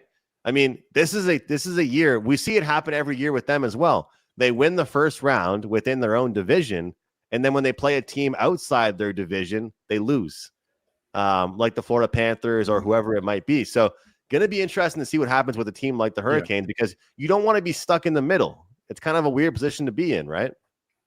Yeah, no, and that's just it. You just become one of those franchises each and every year, and then you wonder 10 years later, wow, we haven't made the kind of like the Sabres. I'll poke fun at the team that I like to cheer for every once in a while. What, 13 straight years, 14 straight years, this team has missed the playoffs. They're stuck. Kevin Adams, they got to get rid of the guy because he's probably one of the worst GMs that I can see. You know, I've heard the discussion of bringing in Brendan Shanahan, but he was a president in Toronto and they didn't do anything. So with that said, I'm not sure that's the right fit. Andrew, let's move on. Utah, the Mammoth against the New York Islanders. The Islanders rolled a 7 last night, baby, in OT and beat the Vegas Golden Knights 4-3. Rolled a 7, but second of a back-to-back. They're 2-0 in back-to-backs, Andrew, this year. Where are you going here? Because I'm going to steal your thunder if you don't do it. I think you know where I'm probably going to go here. You know me, and we do shows together for years. You probably know where I'm going here. We'll see. But I got to ask, did you see how that game ended yesterday? Like, it was a ridiculous ending. I was awake watching it. I couldn't believe it. I mean, it was 2-0 down for the Vegas Golden Knights. Islanders were up. Then all of a sudden it's 3-2, then 3-3. We're off to overtime. And it was kind of unique because you never really see a player take a penalty in overtime. You saw a penalty take place in overtime. So there's the delayed penalty. So you've got all of a sudden a 4-on-3. Jack Eichel hops over the boards and you've got a delayed penalty. They're skating around. Okay, it's all good. Goalie gets the puck. Everyone settled down. 4-3, power play in overtime. All of a sudden, the odds shifted to minus 230 live for the Vegas Golden Knights. Carm, what happens? About 10 seconds in to the power play for the Vegas Golden Knights, JP Pajot goes ahead, or JG Pajot, I should say, goes on the breakaway, one-on-one, and who's the guy skating backwards playing defense? Mitch Marner. And what do the analysts always say? If you have a forward skating backwards and playing defense, it's not a recipe for success. And no, it's not. He didn't get in the way of the shot. He didn't help play defense. In fact, he screened his own goalie, and he screened Schmid, and it was top corner game winner. What a way for a game winner! You take a penalty, and all of a sudden you're ahead. But anyway, that was wild. But you know, Chris Otto, he always talks about this second half of a back-to-back. You're more inclined to fade that team if they had won the first half of the back-to-back than if they had lost the first half of the back-to-back. And this is kind of the same scenario here. I mean, look, they were up 2-0, so maybe they deserved to win that game. And then they ended up coming back after being down 3-2, and they win in overtime here. Utah had that bad East Coast road trip, Carm. But guess what? They came back at home and won. But here's the deal here. In their last handful of games, I think it's like 4 or 5 games, maybe even 6 games. Do you know who the only team is that Utah has won against? The Buffalo Sabres. You got to win more games than against one team, the Buffalo Sabres. You can't just win against one team. And so this is still going to be a dialed-in Utah team, a focused Utah team. And for whatever reason, I got to give credit to them at the Delta Center in Salt Lake City, because this Utah team plays well in the first period. First period, minus a half goal, plus 120. Give me the play here, the Don Buster special. This is what I like. You can look at the first period over, but it's minus 140. Forget about that. Let's look for a good start at home. And it makes it that much better for me, the fact that you have the Islanders coming off a win, not coming off a loss and motivated and feeling pissed off. They're coming off a win, feeling good about themselves. And I'll end with this, Carm. What would you rather if you had a back-to-back setup? Play Utah and then the second game play Vegas, or play Vegas and then the second game play Utah? Because I know if I was a coach, I'd rather my team play Vegas the first half of the back-to-back. That's what happened. They got the win. Now I hope they take this Utah team lightly. Yeah, I don't want to take a side in this game, but I think by giving you the play that I like, I'm pretty much taking a side in this one. You know, the Islanders are streaky, if nothing else. You look at the Islanders season as a whole right now. They lose their first 3, they win their next 4. They lose their next 3, they win their next 2. They lose 2, and now they've won straight. This is a team that is small little streaks, but they've won 3 in a row. You know, the problem is that with every Islanders road loss this season, they've allowed 4 or more goals. Utah's 5-1 at home. Haven't played a lot of games. It's been a road heavy schedule for them. If you like Utah, you have to take the team total. I think that's the right play here against the Islanders. It's the team total's 3.5 minus 130. So lower VIG. I know you normally like, Andrew, and I know you like the plus money VIG on those ones, but you can't take over 2.5 because it's just insane price. And 4.5, I think there's absolutely no value in taking 4.5, no matter what plus price they give you. I can see Utah getting there with the team total, scoring 4 goals tonight against an Islanders team that's on the second of a back-to-back. Obviously, Sorokin started yesterday, so it's a big save. Dave in goal tonight against Utah, and they're playing well at home. As I mentioned, 5-1 on home ice. So I'm going to go with the Utah Mammoth over 3.5 goals minus 130 is the team total.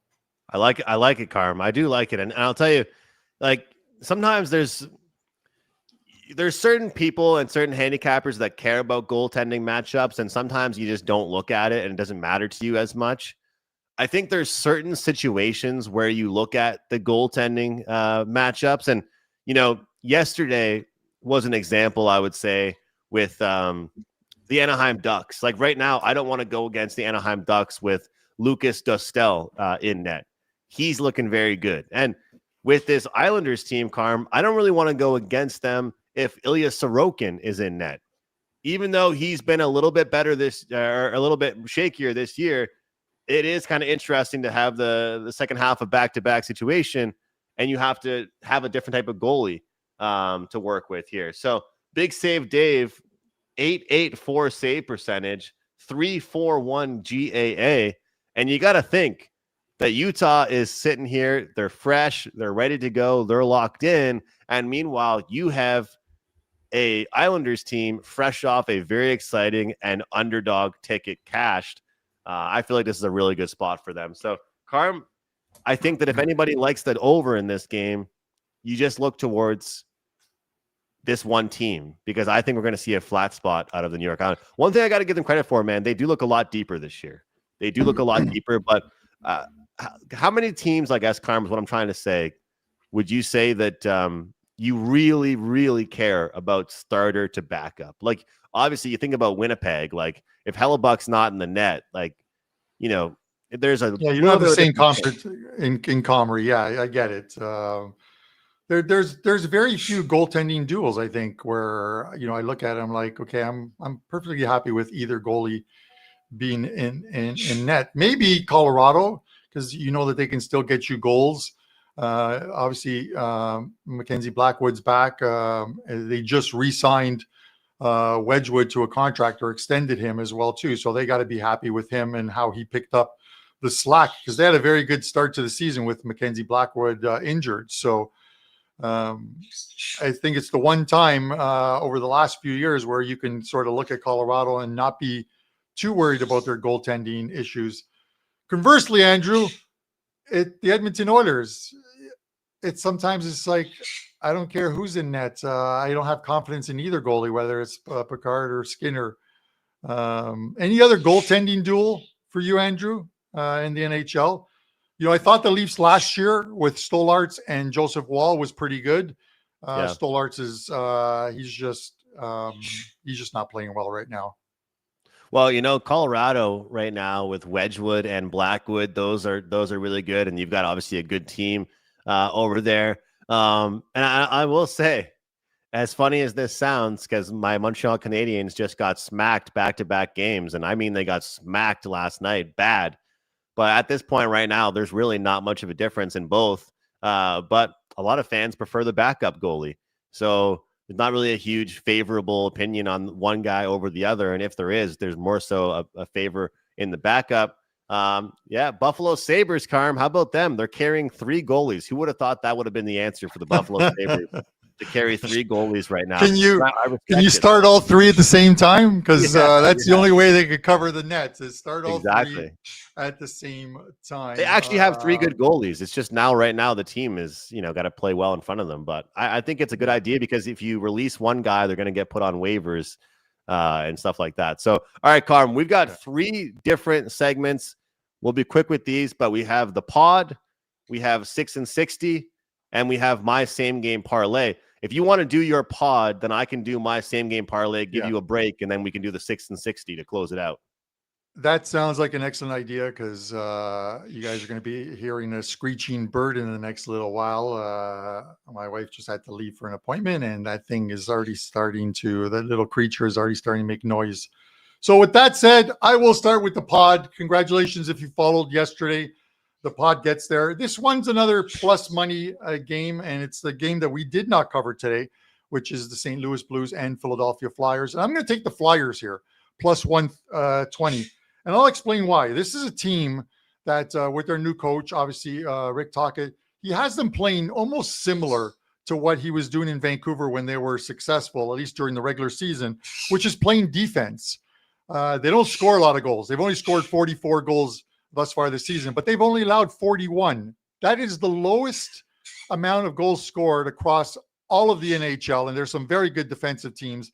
They've only allowed 41 goals thus far this season, and on the season, there's only been 2 games in which they've lost, where they've lost by more than 2 goals. This is a team that competes each and every night. They don't do it pretty a lot of the times. This is the first of a back-to-back for them, so I think we're going to see Bettor in goal tonight for them. And the Blues are just too inconsistent for me at the moment. I'm going to take the plus 120 with the Philadelphia Flyers tonight, and let's see if we can increase that bankroll by another $240. Carm, I like it, man. It's Freaky Friday. Some dogs have to bark on Freaky Friday, and that's one that I like as well. This Flyers team, they're a bit boring to watch, I got to say. They're not the most exciting team to watch by any means, but they suffocate teams. That's what somebody said during my live show last night. They suffocate teams.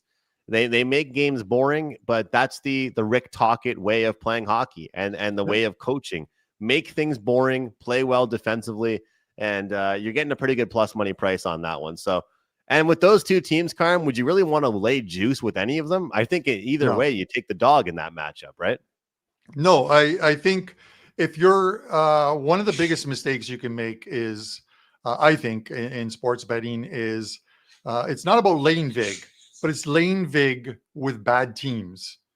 Even if they're playing another bad team, it's just you can't do it. If it's a team that's underperforming, but you see some improvement in their play, kind of like the reason why I liked Calgary on the puck line yesterday, as opposed to just the money line, is I watched that game against St. Louis. That was 3-2 at the end of the second period and finished 3-2. And I thought the Flames player playing extremely well. They're generating chances. They're just not scoring, but they're playing some good D as well too. If they can continue that when they get home, it was a good spot to take them to win, and they did. So I'll let you do your pod while I go and feed some crackers to this little parrot. Carm, and I feel like it's just a Friday. It has to be a Friday if we're hearing those noises in the background. It's like everybody's in that Friday mood, and you got to get some seeds or some crackers or whatever it is going back there because something's going on in the background there. Or maybe you're just getting some celebrations for how successful your picks have been lately. Shout out to BB says, do you guys read the chat? Of course we read the chat. Ice X talking about Dan Vladar. Gotta love Robert here saying going to a paint drying race is more exciting than the Flyers offense. Timothy's a Flyers fan, so of course he says, yeah, they smother teams. It was Timothy last night watching my live show, which I always do appreciate you guys to tune into that. All right, guys, let's get to the same game parlay. This is not a prop parlay by any means. This is a same game parlay. And yes, it's a same game parlay, but this is actually just one game. All right, we're focusing in on the NHL Global Series game, Pittsburgh versus Nashville in Sweden. We got a handful of picks here. I love these plays. This is backed by head-to-head matchup. This is backed by exposing teams' weaknesses. Let's cash this ticket here, guys, in the afternoon and start this season off on a great note, or this weekend off on a great note, I should say. All right, let's pull it up here. If we have it, Dan, there we go. My bad. I didn't know you were there, Dan. All right. Crosby, 3+ shots on goal. Dan, that's completely my fault that I messed that up. Crosby, 3+ shots on goal. Shea, 2+ shots on goal. O'Reilly, at least 1 point. And Yusei Saros, over 23.5 saves. Sidney Crosby has a great head-to-head track record against this Nashville Predators team. Brady Shea, from the point, has been doing fantastic. 2+ shots on goal. O'Reilly and Saros, over 23.5 saves there. And tough spot there for O'Reilly because he is in a little bit of a funk, but I still think it's a really good spot for him to get the job done. So this is plus 850, guys. Plus 850 in one game, 2 p.m. Eastern start. Let's cash this ticket. Let's start the weekend off on a really good note. So, and I'll tell you what, Carm, you don't really get plus 23.5 for save props very often. And obviously we have to rely on Pittsburgh getting a lot of shots off on Saros. But I think in Europe, a goalie like that, he's not Swedish, he's Finnish, but I think he's going to show up quite a bit. So over 23.5 saves. And I would recommend people single bet that one. That is the bet that I do think people could single bet. Yeah, I don't think Saros is finished by any means. He's a good goalie, Andrew. So he's all right. He's he's all right. I like the guy from Latvia. I think he bounces back. Let's go, Shilovs. Man, can't they just name these goalies, something that is easier for this old guy to pronounce better? Andrew, there's been some weird names for goalies in the NHL. Like, it's before your time, but there used to be a goalie called Pete Peters, Andrew. Like, who names their kid Peter when your last name is Peters? Like Peter Peters. Like, it's got to be the laziest name thing that you could come up with. But Pete Peters, yes, Andrew, look it up. I believe he played for the Washington Capitals. Maybe someone in the chat will remember that. Anyways, Abs Relic, who won the soccer game last night?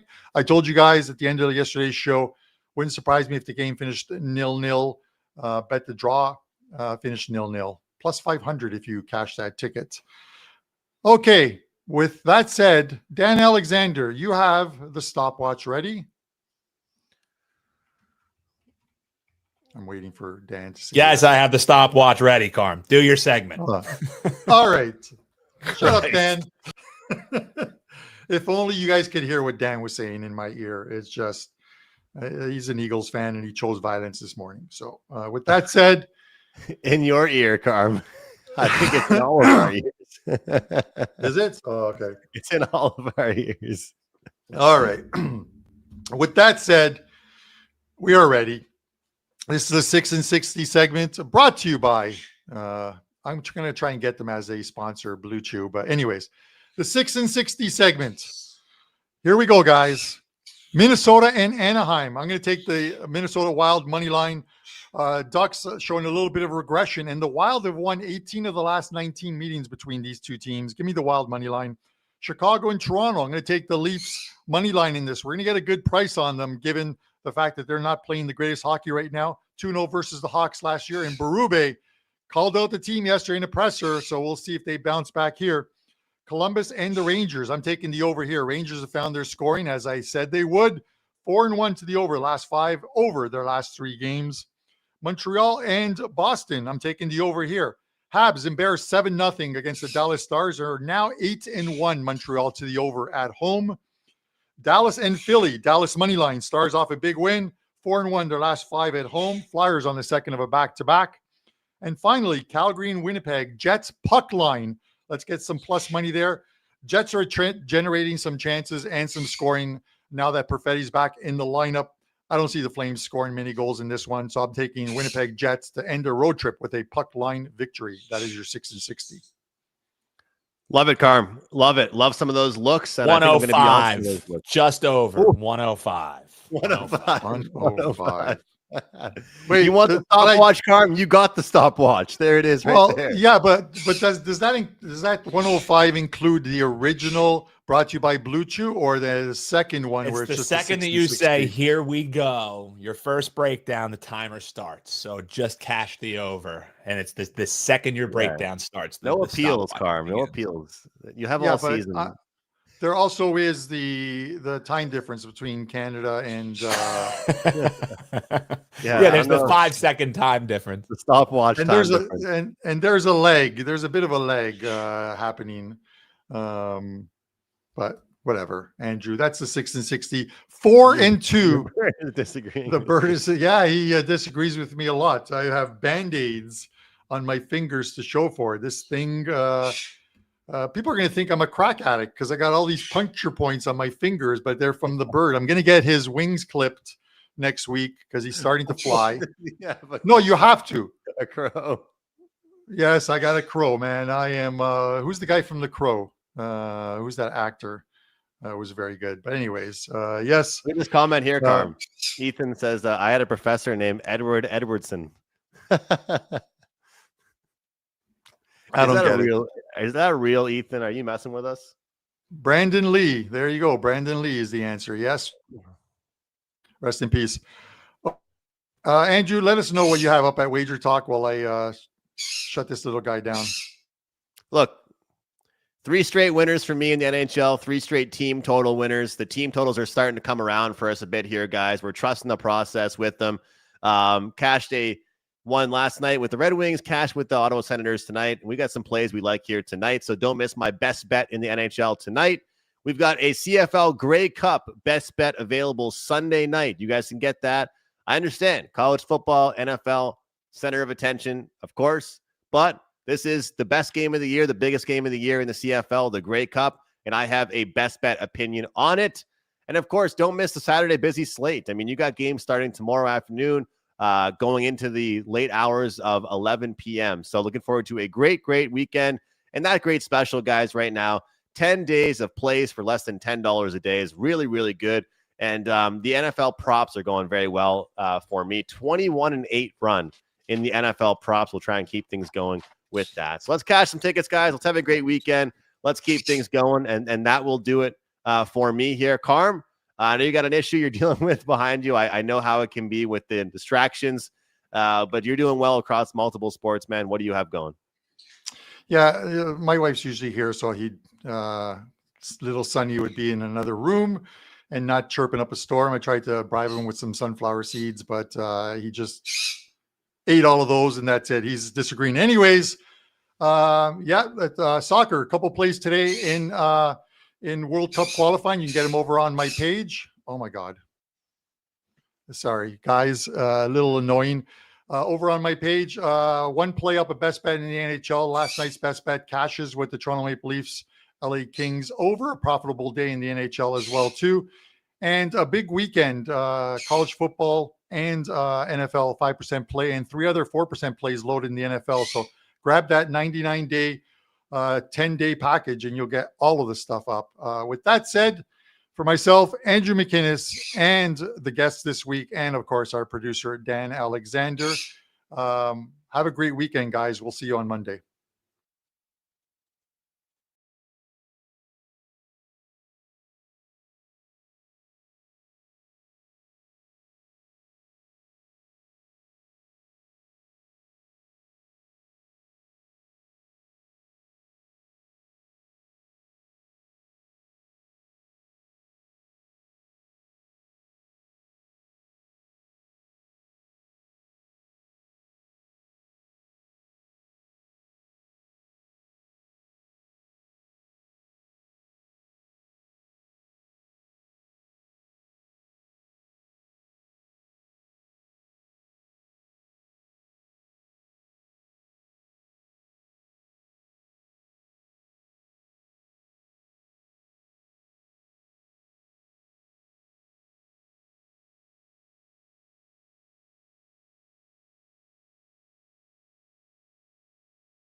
WagerTalk today, the gold standard of sports, where we talk the talk and walk the walk.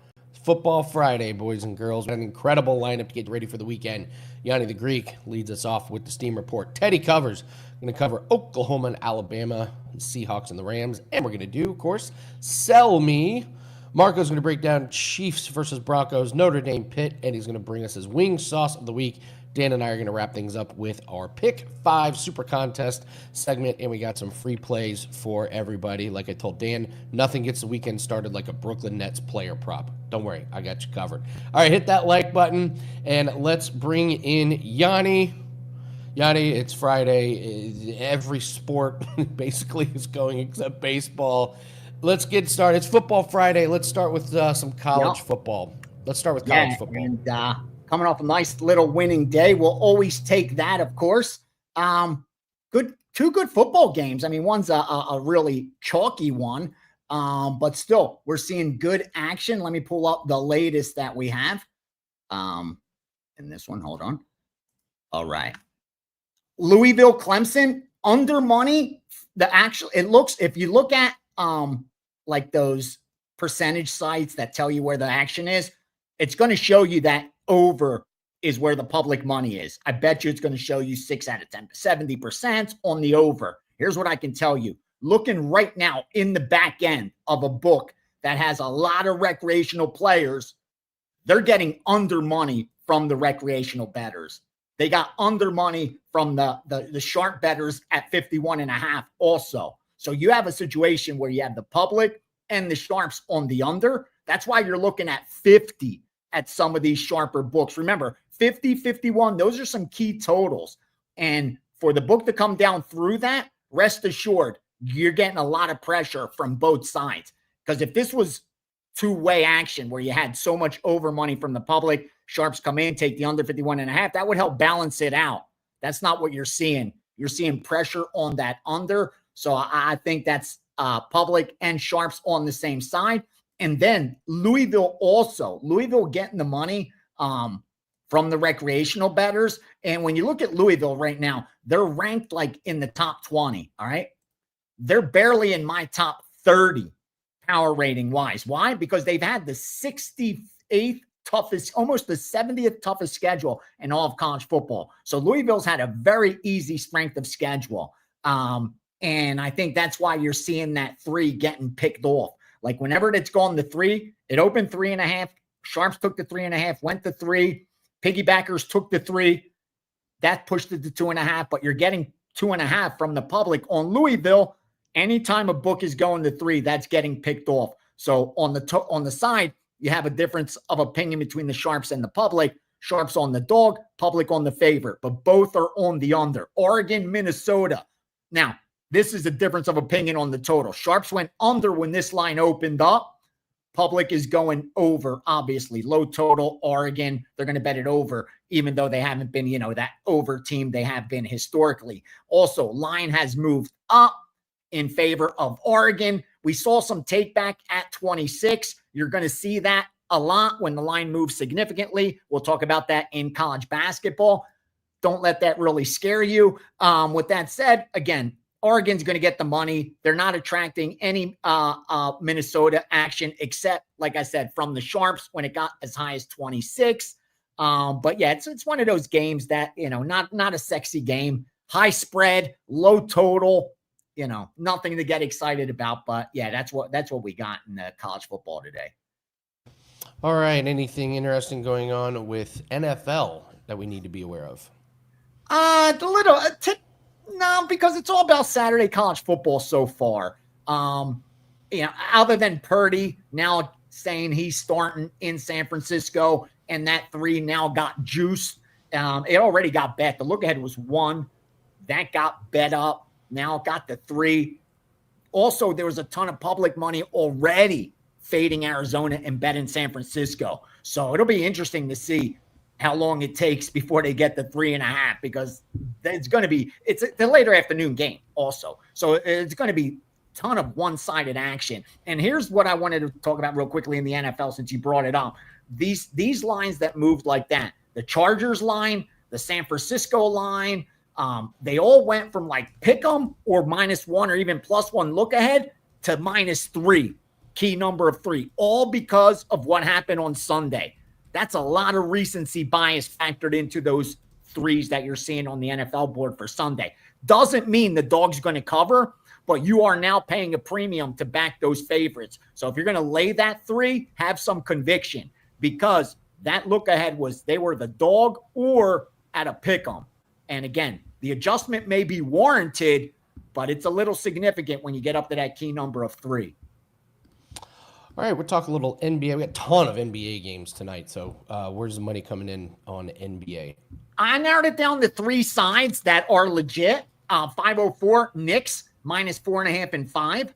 510 Minnesota -11, and 512 New Orleans +10.5 and +10. I'm trying because again, all the lines move every single game. The line's going to move. My goal with the morning segment is to share those games that I think are going to attract the most betting action, to kind of let the bettors know what's going on in those games, or those that are either getting resistance so I can share that, or not getting resistance. Like this one continues to get bet. And the goal is that you should already have your leans. And if you agree on it, then you get some confirmation. If you disagree, take a step back and look again. But Knicks, Minnesota, New Orleans. Real quickly, college basketball. Here's what you got to look at in college basketball, guys. Lines are going to move in both directions this early on because of the fact they just not efficient. You talk to all bookmakers, they're going to tell you this is a very difficult month for them to book. And nothing reflects that more than the line movements. When you get line movements like you're seeing in college basketball, it's usually because players are out, weather related. Like those are big factors that move the lines. In this case, this early on in college basketball, it's a case of the wise guys saying, no, your number's off. It's not even information based. It's just that a difference of opinion in power ratings. So when the line moves significantly, don't be surprised to see two-way action, because that's all we're getting in the month of November. And here, let me explain. Start off 842 Duke. Now, Duke's going to get money from the public, right? They're going to get bet on later in the day. What do the wise guys do? They come out and they lay 32.5. That was the look ahead. Within minutes, it got to 36. That didn't matter. They laid 36, 37. Then all the piggybackers dived on top, and it got to as high as 39. That's when you saw take back on Indiana State. So now they're laying Duke and taking back Indiana State at 39. You need to decide, was Duke a dummy? Because those limits on overnights, those limits early before the off screens open up, those are low. For a couple nickel bets, you could get that Duke line from 32 up to 39. So if it's going to cost me a couple dimes to get it up to 39, and now I could put 10x that at plus 39, that may be my real side that I like. There's a lot of that going on. And that's the beauty of monitoring line movement, because we saw it with, I'll be quick, 844 Kentucky from 34 all the way up to minus 37. But at 39, Eastern Illinois got bet. Same thing, Michigan, minus 6, 7, 7.5, 8. The piggybackers laid the 8, not the betting syndicates. And then at 9.5, they came in and took TCU. They came in and took TCU at plus 9. Why? Because they got minus 6 over here, minus 7 over here, plus 9.5 over here, with almost very little risk. Or smaller bet here, bigger bet there. Like there's a lot going on that we have to try to decipher. 876 St. Mary's, same thing, from 11.5 up to 14.5. But North Texas took money at plus 16. 883 Gonzaga from minus 11 to minus 13.5. Arizona State took money at plus 15, plus 14.5. But there are two sides where we didn't see any resistance, and that's 862 DePaul plus 6, plus 5.5, and 888 Hawaii minus 14 and 15. So no resistance on DePaul and Hawaii, resistance on Duke, Kentucky, Michigan, St. Mary's, and Gonzaga. And what do those 5 teams have in common? They all are going to attract public money at the window tonight, because they are all high-profile elite programs that are heavily favored. That's going to happen every single day during the month of November, a little less in December, a little less in January, almost none in February, and then we get the March Madness. They're doing the same thing with Carlos Prates. I'm literally watching it happen all morning. Like money comes in on Edwards. Someone asked me about it. I said, just wait. They're just trying to get the best of Carlos Prates. Sure enough, money just starts coming in on Prates. You see it every day, Andy. You watch this enough, it's like you know what's going to happen. Yes. So you mentioned there's a little bit of hockey. Yeah, and they swept the board. Okay. Sharp swept the board yesterday. Subscribers went 2-0. Here's what we got today. All totals. And I like them. They're opposite the public on all of these. Again, not heavy public action, but the few bets I did see are opposite. 24, Vancouver, Carolina, over 6.5, even money. Philly, St. Louis, under 5.5, even money. And then Islanders and Washington over 6.5, even money. So all of these, they want at even money or plus, thinking it's a coin flip at worst. Over 6.5, Vancouver, Carolina, under 5.5, Philly, St. Louis, over 6.5, Islanders and Washington. Dang, we bring a lot of information for these guys in a very short time. Great stuff. I did not sweep the board in NHL. I lost my player prop. I had a goalie over his saves. It's flying over. It's great. He leaves. The second period ends, and then he just takes himself out of the game. That's the worst. What are you doing? Get out there. Make a few more saves. Well, UFC, I don't know if anything's changed here. Dariush did miss weight, so now I'm going to probably be on St. Denis in some form or fashion. I see a ton of money coming in on Malcolm Wellmaker over his new opponent, and ton of money coming in on Klein over Angie Hill. Anything change for you? No, and I like them both. I mean, again, the line's just gotten way out of hand, but I don't see any value in either of those dogs. But one favorite that did get my attention, and I agree with you, I'm on Dariush. It's no secret. I gave it out even on Bet On It, the UFC show I did like a week and a half ago. I got good line value, a little bit of closing line value, but the way they match up, when I saw them stand next to each other, Denise she's just too big for Dariush, I think, just too much power. We'll see how that happens. But the one favorite that caught my attention and got my money yesterday was Bo Nickel in his fight with Vieira. And here's the reason for that, Andy. Had he not looked the way he did against De Ridder, who we now know is legit, had he not lost to Brendan Allen, he'd be fighting for a title. Now, we know, obviously, that was an ugly look, quitting against Brendan Allen. But still, that loss isn't as bad now. With that said, had Bo Nickel not fought De Ridder, what would this line be? Had he not lost the decision even against De Ridder, controversial, what would this line be? Anything other than that result, this line would be much different. I think this line is a big reaction to that one single result.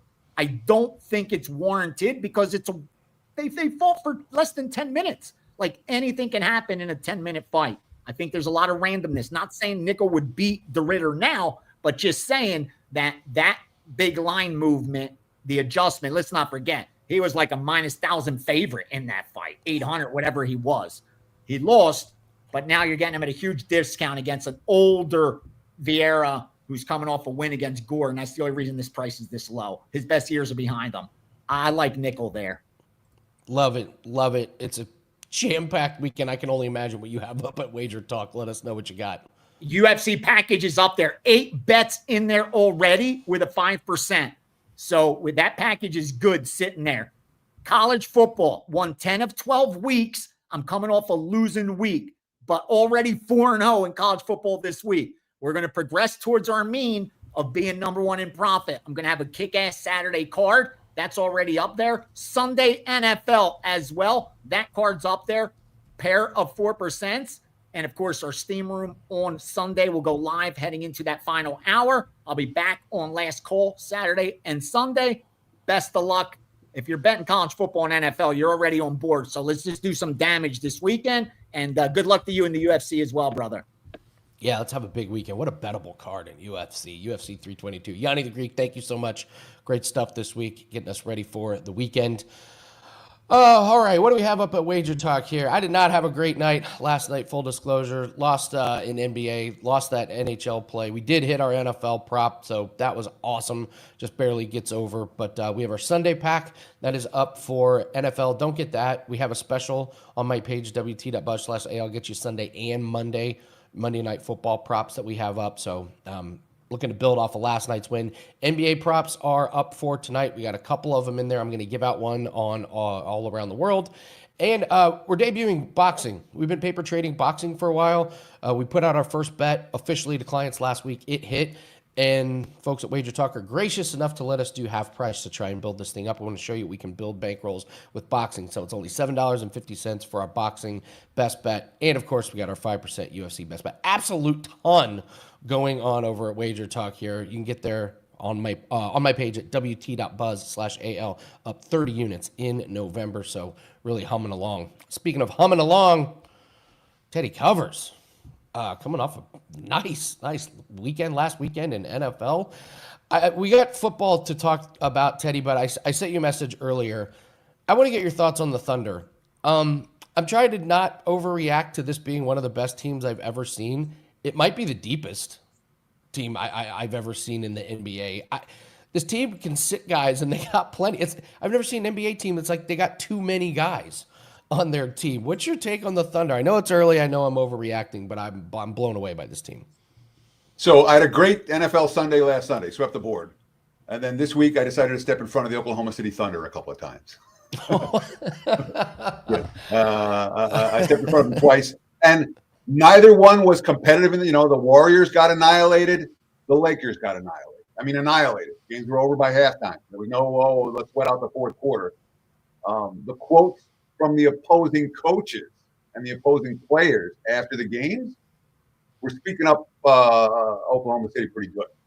In my power ratings, I've had the Thunder at least 3.5 points better than the number 2 team in the league all year. And the fact that my number said I could step in front of OKC twice this week tells me I don't have them high enough. So maybe they're 5 points. I've got Houston as the number 2 team right now. Cleveland, Denver, all in the mix, but Cleveland's got a bunch of injuries as we speak. But OKC may well be 5.5, 6 points better than the number 2 team in the league right now. Again, after getting my teeth kicked in betting against them twice this week, I'm not in any rush to bet against them again. Certainly not for the next couple of days. They are as deep as any team I've ever seen, Andy, at the NBA level. And they're really, really good, obviously. They were fair. Again, this is a team that was favored in every playoff game last year. All right. Home, road. And if the playoffs started today, they'd be favored in every playoff game again this year. Yeah, incredible to watch. They just stumbled on this AJ guy who's just like, I can start on any team. It's just where do these guys come from? Anyway, Thunder are amazing, but let's talk about let's start with NFL. Chiefs Seahawks Rams. I want to get your thoughts on Seahawks Rams. I think this is the game of the week. I think this is just the two best teams in the NFC. I made the case that this is the best 1-2 in any division, the Seahawks and the Rams are laying -3, over unders 48.5. NFL game of the week, in my opinion. What's your breakdown on this game? So what does Seattle have to do to get some respect for the betting marketplace? Because it hasn't happened this season. They're 7-1 their last 8 games. They lost on opening day to San Francisco in a fluky game. And since that time, again, they haven't just been good. They've been dominant. 6 of their 7 wins have come by more than a touchdown. The only loss since opening day for Seattle, that came 38-35 to the Bucs. The Seahawks led that game by a touchdown with like a minute to play. And then there was a little bit of late game insanity. They ended up losing it. Darnold threw a pick, turnover on the final drive and set up the game-winning field goal for the Bucs. But Seattle has been in every single game. And again, the only loss since opening day came by 3 points. But why aren't they getting respect in the betting markets? Real simple. Sam Darnold versus a good defense. That's what the betting markets are concerned about.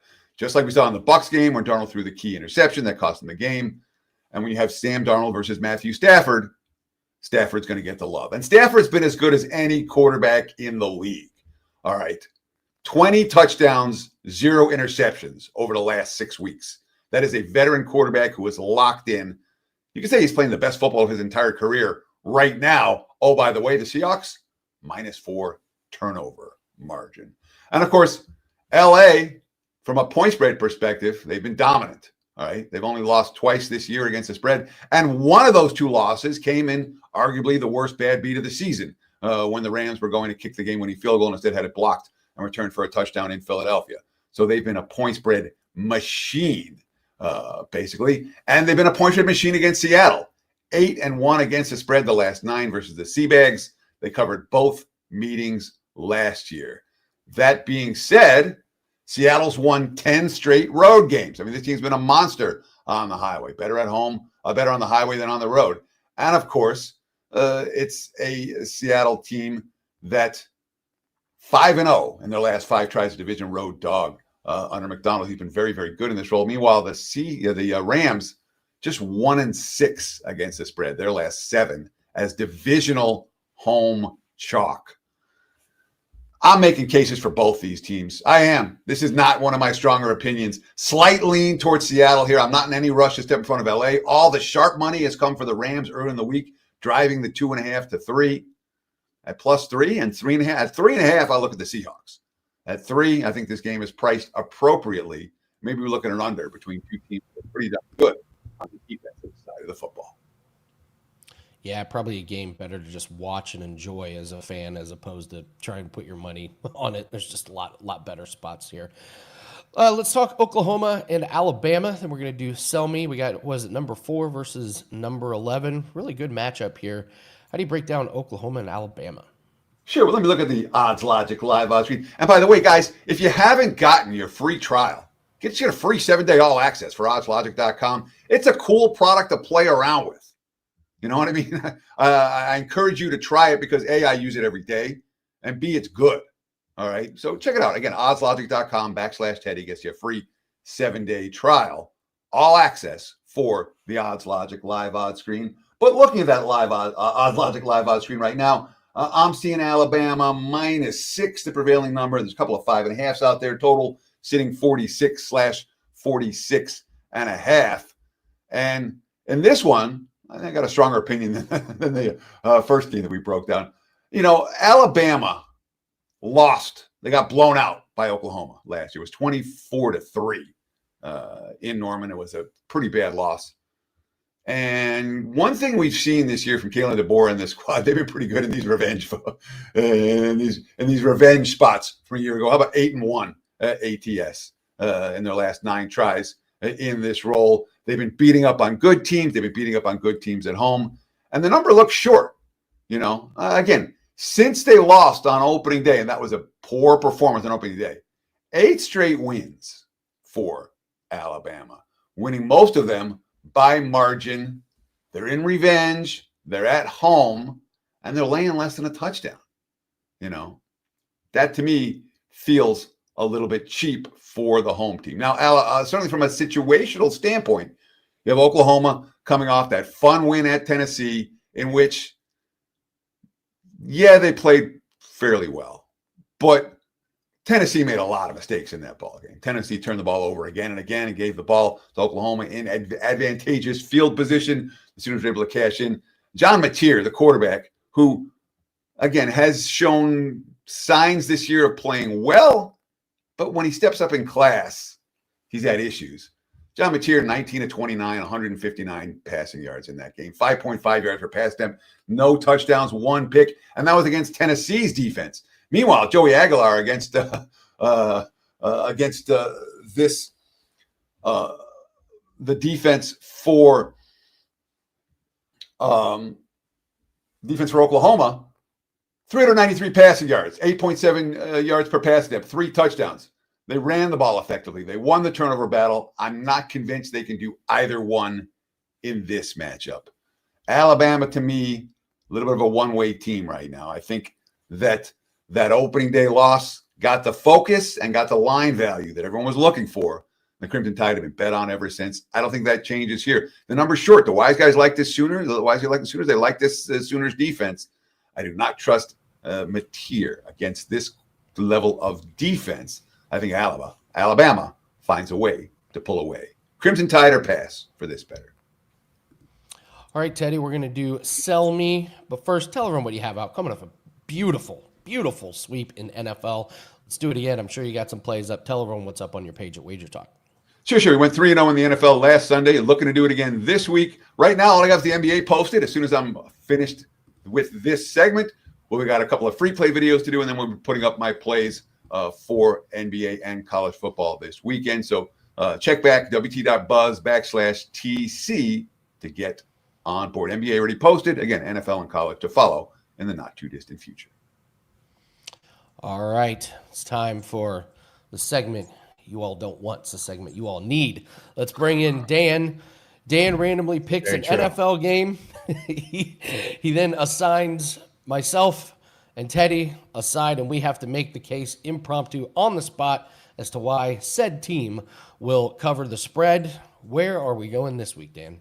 Well, guys, the comments section is always like, Dan, you never give Andy any good teams. Like last week, I let Andy break down the Jets. But I never give him any good teams. So, okay, we're going to dispel that narrative because, gentlemen, what we're looking at here, we're looking at the Green Bay Packers taking on the New York Football Giants. And they're always, Dan, you make Andy break down the team that's, dog crap, whatever. Well, hey, guess what? You get to break down a favorite here, Andy. They're a touchdown favorite on the road following back-to-back losses. That is the Green Bay Packers. And, Teddy, you'll let us know about the New York Football Giants. But first, make the case. Coach is fired, Andy. This should be a slam dunk spot here for you and the Green Bay Packers. What say you? Sell me on that NFL side. I typically don't like laying 7 on the road, so you better have quite the case.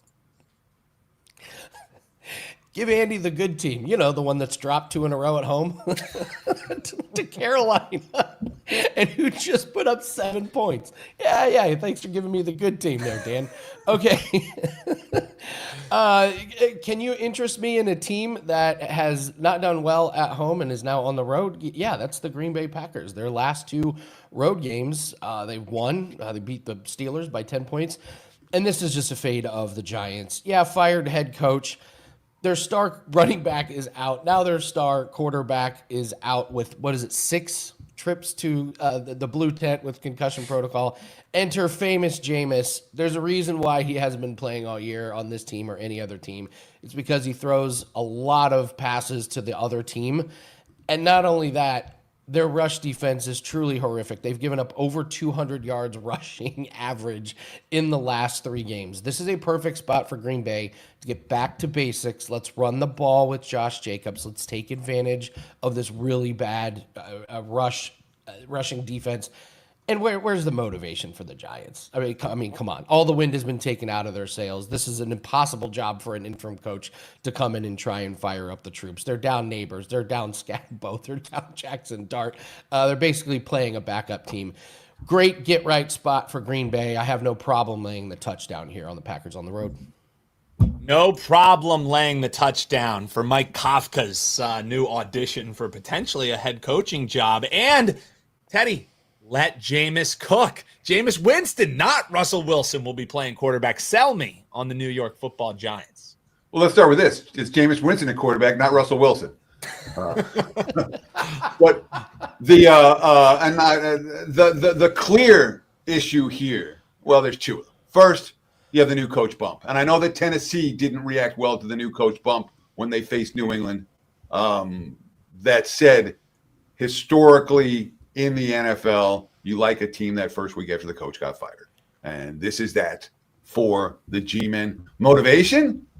Everyone's playing for their jobs, man. It's not like, this is the NFL. They're not sitting there going, we'll worry about it next time. You guys are playing for millions of dollars personally every week. I'm not expecting anything but an effort, a concerted effort from the Giants on Sunday. But the bigger issue here is Green Bay.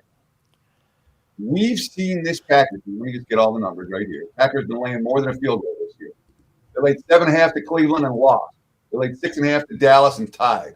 They laid 15 to Cincinnati. I was with Green Bay in that game. Never sniffed a point spread cover. Really lucky to win that game by 9. They could have lost straight up. Against Arizona, laying 7. They barely won that game. Ended up winning by 4. 13.5 against Carolina. Lose straight up. So that, my friends, 1, 2, 3, 4, 5 times this year they've been favored by more than a field goal. 5 times they've lost against the spread. That is an emerging trend worth riding. Give me the G points.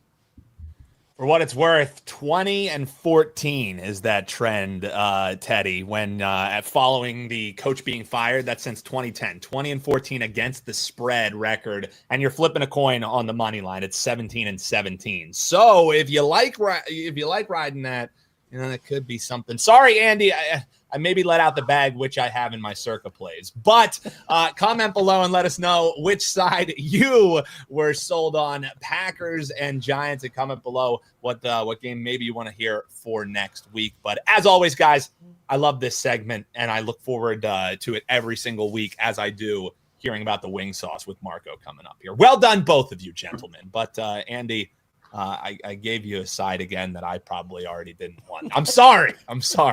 This is great. Teddy, thank you so much.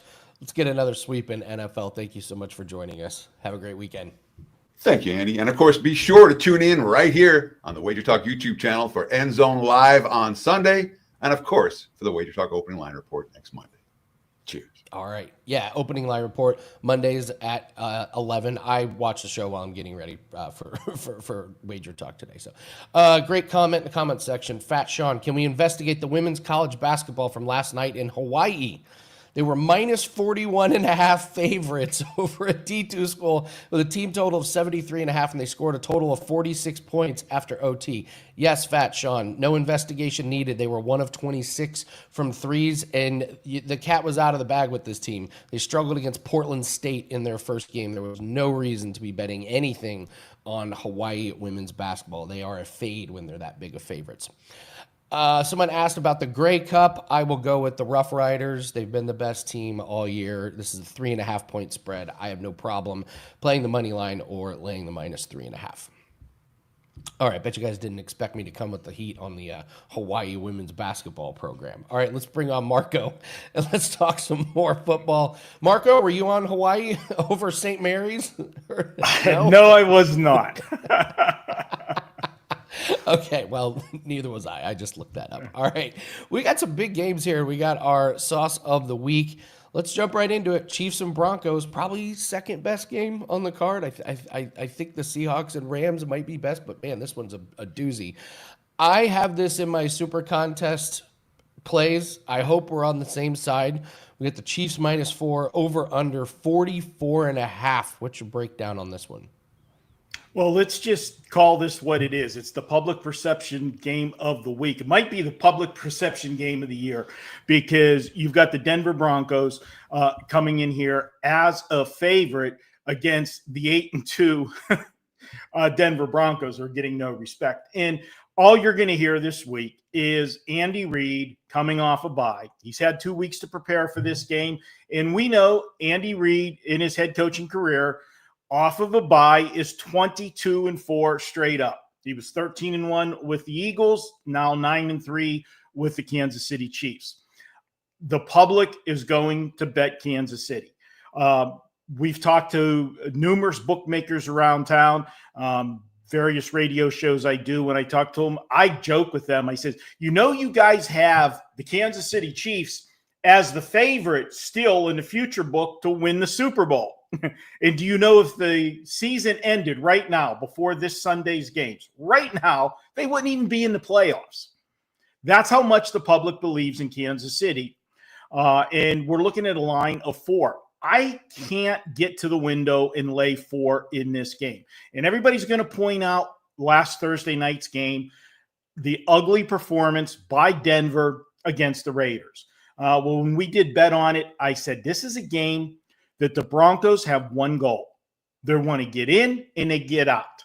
I used the under on bet on it, and I used the Raiders for my clients. And that's exactly what Denver did. It was vanilla of a performance as you could have. They were playing their third game in 11 days.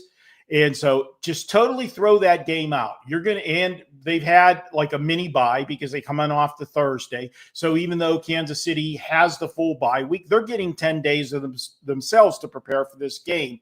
And I think they started to prepare for it the week they were playing the Raiders because they really didn't need to do much to beat the Raiders. I'm taking the inflated number. I just cannot see Kansas City as a 4-point favorite. Denver does have a good defense. The only time this defense really got shredded was that game against the Giants. But if you remember the situation going into that game, Denver was returning from London. Not only did they play in London the week before, they played on the East Coast the week before that, and then come home without the bye week. And played in the altitude. Fatigue definitely was a factor in that game for them, and they gave up a ton of points, but found a way to win it at the end. I'm going to go ahead and take Denver plus the points here. What would be perfect for the NFL and for the Las Vegas books is to see this game land with Kansas City winning by 3, keeping them alive in the playoffs, because if they lose this game to Denver, they're 3.5 games back in the division, and they're going to have no shot of winning the division. So let's call it Denver plus 4, and I see it as a field goal either way, but I'm going to go ahead and take the field goal with Denver winning 23-20. Oh, I love it. 23-20. All right. If the final score is 23-20, Marco's buying everybody dinner. I've just decided that that's a rule. Carmine asked, please stop texting him pictures of the desserts you're having every night. Come on, Marco. What are you doing? You're making him food jealous. I am going against you, Marco. I'm going to be the square dog and lay it with the Chiefs. I just don't trust a Broncos team whose wins include Tennessee, both the New York teams, Cincinnati, Vegas, Houston with Davis Mills. So, but we can both do well on this game. Let's talk Notre Dame and Pitt. Interesting matchup here. Notre Dame 7 wins in a row, Pitt 5 wins in a row, but bookmakers know who's the better team here. Question is Notre Dame going to cover this 12.5, or do you like the over/under 55? Well, looking at this game, it's a big week in Pittsburgh. Obviously, College game day is coming to Pittsburgh. That doesn't happen very often. Notre Dame has the national playoffs in their sight, and if they win out, they're in. Even though they have 2 losses, I think they're a slam dunk to get in, because the 2 losses came at the first 2 games of the season. They came by a grand total of 4 points, and they came to 2 top 25 teams, actually 2 top 10 teams in Miami and Texas A&M. So no shame there. During Notre Dame's 7-game winning streak, only one team topped 24 points against them. In fact, they've held 5 of the 7 opponents during this winning streak to 13 points or less.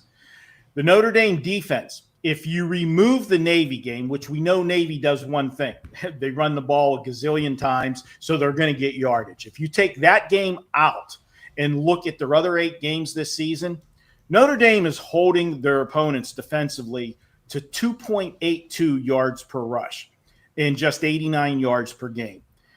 That's going to make Pitt one-dimensional. And if you make Pitt one-dimensional, Notre Dame is going to be able to turn that pass rush loose, and they're going to create turnovers. If you look at Pitt's last game against Stanford, they had 4 turnovers in that game. In my opinion, Notre Dame is too physical for Pitt. Pitt comes out of the ACC, and to me, the ACC over the last 5 years has become the Big 12. All it is offense, no defense. And I think that physicality of Notre Dame is going to wear on Pitt. And put another factor in. I don't like to do this a lot, but I'm going to throw it out there. I said they should be in no problem with 2 losses. But because they don't have a conference affiliation, you may have creep into the back of their minds that we might need some style points. And given that Pitt is a top 25 team, you're going to look at Notre Dame's not going to take their foot off the gas with the lead. So that's another reason for me to go ahead and look and lay the points with Notre Dame. But here's the final reason, okay? I've been doing this for I don't know how long, okay? 4.5 decades, 46 to be exact years of doing this business. I have never in my life seen a head coach answer a question in a press conference like Pitt's head coach, Pat Narduzzi, did this week. He was asked, how big is this game for the Pitt program? He answered, that's a great question. I'm glad you asked it. This is not an ACC game. I would gladly lose this game 103 or 110-10, as long as we win the next 2 ACC games and play for the conference championship. This game, has no bearing on our season. You've got to be absolutely kidding me to make a statement like that in a press conference. And what I read it as, he's given his team a built-in excuse for losing this game if they lose. I'm going to lay it with Notre Dame, and I think they're not going to take their foot off the gas. I think that Notre Dame's going to put up a lot of points in this game. I got Notre Dame winning 41-23. That's a wild comment. I didn't see that. That is wild. Yeah. Is that a landline ringing? That was the Lion line that never gets a phone call except today. So it definitely was a scammer trying to sell me probably solar. Cash the over half a landline for Marco. It was probably Narduzzi calling saying, "Hey, don't tell people about what I said." The next day, I was talking about how we can play them in a parking lot and we'll be ready to go. That was Narduzzi saying, "Come on, Marco, come on, you're supposed to be a pit guy." That's hilarious. Joe says it's time for lemon pepper cupcakes. Marco, I actually looked this up to see if this is a real thing, and not only is it a real thing, they look incredible. Someone even fills them with guava filling, so now I may have something to try this afternoon. Try and make lemon pepper cupcakes. So I could just see you making cupcakes. Well, my wife is a fantastic baker. She's fantastic, and so I bet I could talk her into helping me. I may do that next week. We'll bring some lemon pepper cupcakes next Friday. So, Marco, be sure to tag Carmine then too. Oh, I'll take pictures and text him over to Carm. Yes. Marco, we always do sauce of the week. Before we do that, tell everyone what you have up. It's a huge weekend. We got Weekend Warrior. Every sport is pretty much going. What do you have up for everyone? Well, we also have this week, if everybody is, the Weekend Warrior's been fantastic. Everybody loves that. You want to make that even better? We've got a 10-day package for $99 right now. 10 days, $99. That's everything, not just the college and pro football. You'll get every sport that's going on. So you can jump on board that. But yours truly has another special going this week. And I want to thank everybody for all of the birthday wishes last week. We had that big birthday bash. We delivered another 5% winner with Nebraska now, 36-16 on those 5% plays. We've put together a deal through the rest of the football season, right through the Super Bowl. You'll get every play, and not every play just in football. You'll get every play I have in every sport. Guys, we are on a 23-9 run the last 15 days. That's resulted in a profit of $3,497. You can pick this package up. Normally $99 per week. There's 13 weeks from now till the Super Bowl. That would cost you almost $1,300. We're giving it to you for $749.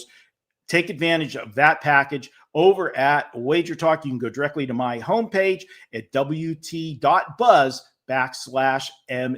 And guys, yes, we are going to have another 5% sometime this weekend. So get on board over at WagerTalk.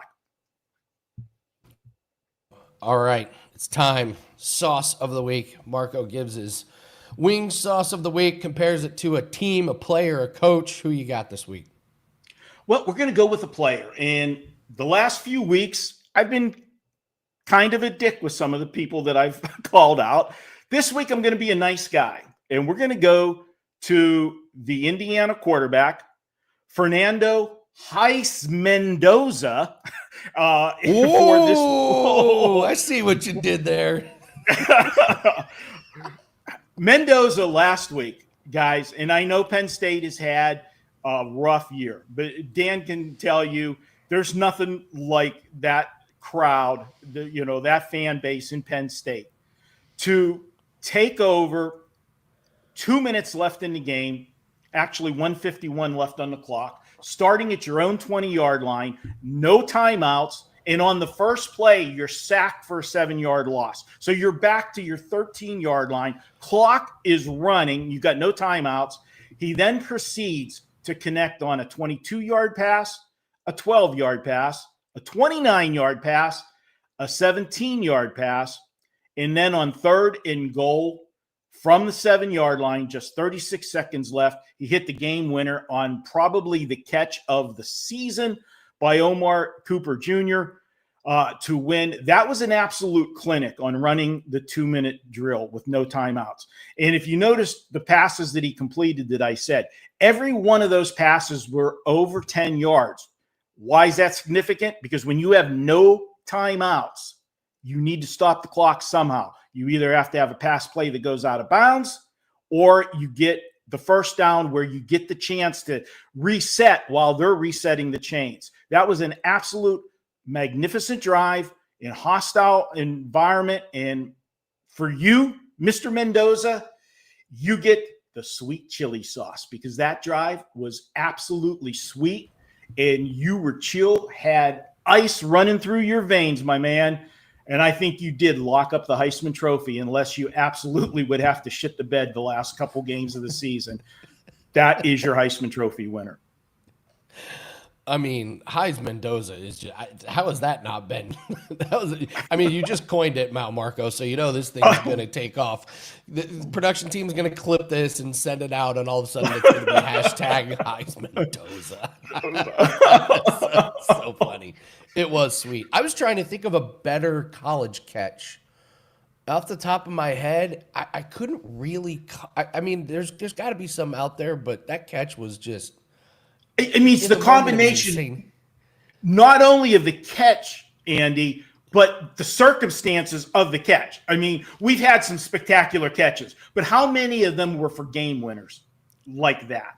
That's what puts it over the top. No timeouts, 3rd and goal. That was, the call. The call was insane. I had to literally replay that call. I kept hitting rewind because I couldn't understand what the hell he was saying.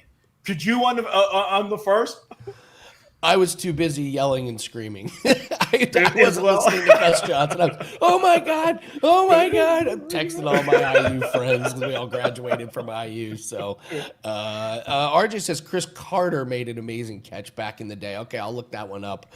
But yeah, circumstances, absolutely incredible. Sweet chili sauce. It was sweet. It was a sweet one. So. All right, Marco. Next week, I'm going to try these lemon pepper cupcakes. Maybe I'll send some. Bring them on the air. We got to see them. All right. That's a done deal. Marco, everybody, always bringing the heat. Great breakdowns. You can grab a Weekend Warrior pass for him, all of his football plays, and that long-term special. We always recommend. Want to get plays? Great. Get a package, a multi-day package. So, Dan, let's do all around the world, and then let's talk about our picks in the Super Contest here. Like I said, we got a lot of emails saying, would you start giving out some Brooklyn Nets player props? Absolutely, yes, I will. Igor Demon, that's false. We did not get one email about that. Igor Demon, over 1.5 made threes. Listen, this is a client play. He went over the first 2 games of the season, then a slump, but he settled back in. Cam Thomas is out of the lineup. Last 3 games without Cam Thomas, he's gone over. His minutes are up. He's averaging 5.7 3-point attempts in those games, shooting 46.7% from threes, and the Magic are bottom 10 defending threes to guards. This is a really good play. Going to UFC, Kyle Dawkins inside the distance. This is a theme this weekend, fading the old fighters. Gerald Meerschaert has 57 career fights, and Father Time has not only caught up with him, it looks like it's passed him. He was truly awful and slow in his last fight. Dawkins is getting his second run in UFC. He comes back in the UFC and nukes his opponent within the first minute of the fight. Dawkins can wrestle, and that's Gerald Meerschaert's path to victory. He's trying to get on the ground. Dawkins isn't going to let that happen. Look for Dawkins to get the win in a violent fashion. And then 49ers Cardinals. This is a client play as well. I think the books are asleep on this one. Michael Wilson over 46.5 receiving. Marvin Harrison's out. Zay Jones is out. So your pass catchers are McBride, Dortch, and Michael Wilson. And even with Harrison and Jones in the lineup, he had 3+ catches. the last 4 games, and the 49ers, last 3 games, they've given up 57 yards passing. Jacoby Brissett's been over 250 yards in his 4 starts. This line is entirely too low. I put this out as a client play. I expect this to go past 50, so lock this thing in. Michael Wilson over his receiving. All right, time to bring in Dan. Dan, we're going over our super contest picks. Just a reminder to everybody, Dan is recording the show, and his official breakdowns in much more detail will be uploaded today. So 30 minutes of detail, Andy. 30 minutes of detail to be able to be love it. All right, it's posted right now. You can search. It's Let's Make Millions. If you just search Circa WagerTalk Millions, you can find the show. But me and Adam Rosenberg make it every week, and it's up now. It's up now. Oh, it's already up. Perfect.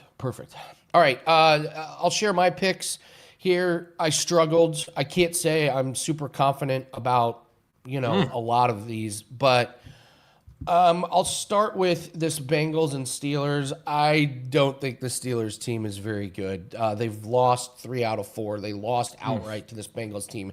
They talk about not making adjustments. They let Jamar Chase do whatever he wanted, and that win against the Colts, 6 turnovers. How is that going to continue? They looked really bad, and I think this Bengals team, while their defense is really bad, Dan, their own players called them out. I've never seen that where their offensive players is like, hey, defense, you mind doing something? At some point, pride becomes a part. These guys are professional athletes, and they're fighting for jobs. So I like the Bengals to not win, but cover this one. Chargers, this is just a fade of Trevor Lawrence. Trevor Lawrence bit you pretty bad last week, I believe, Dan. Did you see this stat? Davis Mills has 6 career NFL wins. 3 of them are head-to-head against Trevor Lawrence. He's Trevor Lawrence's father. Trevor Lawrence's father. That one hurt. I had the Jags last week against Houston. We were feeling really good. I left and I texted my buddy. I was like, oh man, we lost the Bucs game, but hey, you know what? At least we went 3-1 and we were both feeling good. The next time I get back to my phone, I have like 10 texts from Berg, and he's like, dude, we're about to lose. We're going to lose. We lost. And I was like, we had a 19-point lead in the 4th quarter. Against and they Davis somehow Mills. lost. So this Jags team is just so fadeable. And this Chargers team, their offensive line isn't very good, but Gadsden is back, and I think you can make the case this might be the best wide receiving core in the league. Jags can't stop the pass. Herbert, I have Herbert on my fantasy team, and I am just salivating at what he's going to do to this team. So, Bucks plus 5.5 at the Bills. The Bills, listen, their regular season Super Bowl was a home game to the Chiefs. We know that. But how good have they been at home? Lost to the Patriots, beat the Saints, beat the Dolphins, should have lost to the Ravens. This Bucks team has got a pretty good rush defense. Their Achilles heel is the pass defense, and this Bills team cannot stretch the field. I think you can slow down this Bills offense. That's too many points for the Bucks at the Bills. Ravens. So the Ravens and Chiefs I just have in the same category of we cannot screw around. The Ravens and Chiefs have to be winning these games. They cannot screw around. This is a Browns team that just really can't muster up a whole lot. They lost to the Jets. They got blown out to the Patriots, and this Ravens team, they took care of business. They won by more than 7 points. So I just think this is Lamar and the Ravens to the moon. And then the Chiefs, like I said, -4 at the Broncos. There's a sneaky injury that I don't think people are taking into account. J.K. Dobbins is not playing. He's not great, okay, but he is a veteran. So now, and he's been a huge part of that team too. Now you're depending on rookie R.J. Harvey, who has not looked like a great rusher of the ball. Fine receiver, not a great rusher. Yeah. Pass protection. I got some questions about that. And Bo Nix, they put up 10 points against the Las Vegas Raiders.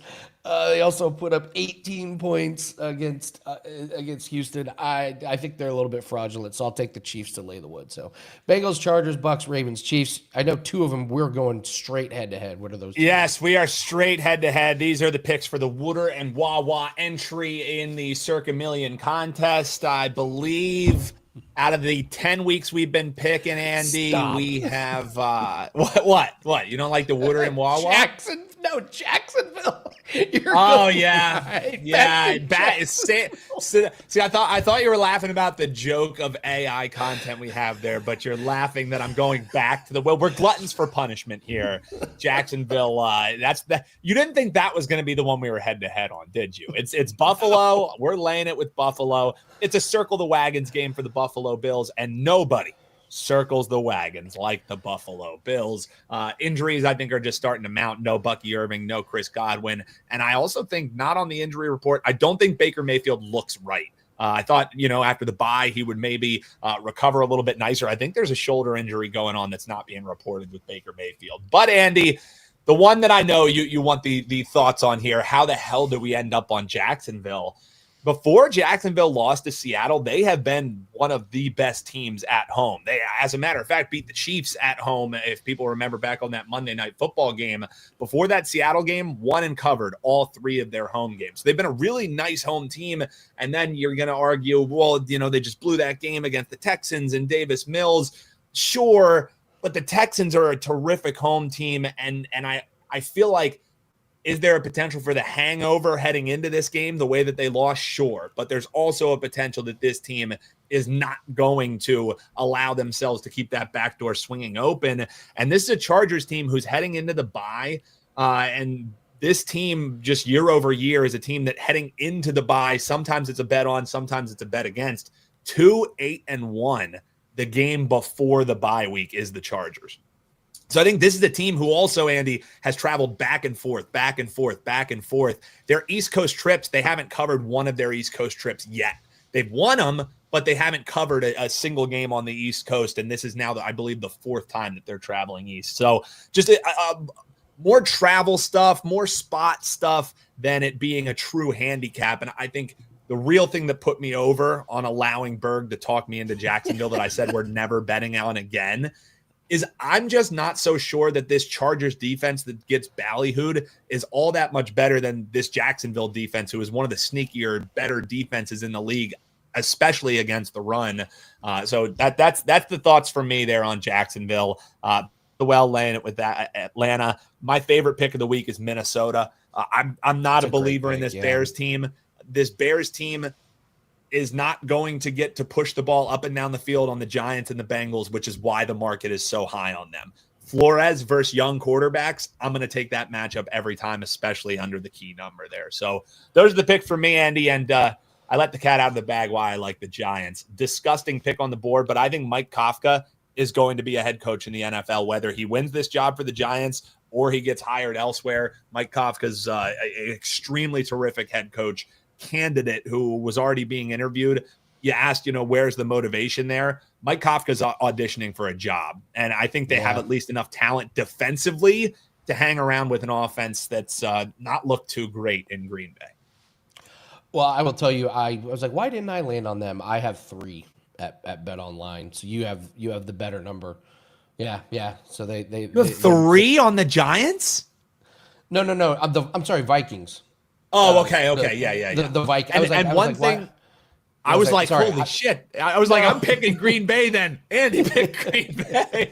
No, I'm sorry. I was like, how did I not land on the Vikings over the Bears? That's why, because they get. How does yours get graded? Because I was looking into how they do the Circa Million contest, because that 7, I was like, I could see it being around 7. I learned that it's not a loss like it would be in Survivor. If you push your play, you end up actually getting a half point. So it at least would count towards our total. Okay, yeah. So that's I don't worry as much about being on a half, being off a half, because you can get a half win. Yeah, I've fallen behind a little bit, so I basically can't have a losing. This is the week. You're at least going 3-2. You're at least going 3-2. God, I just need to see one go in.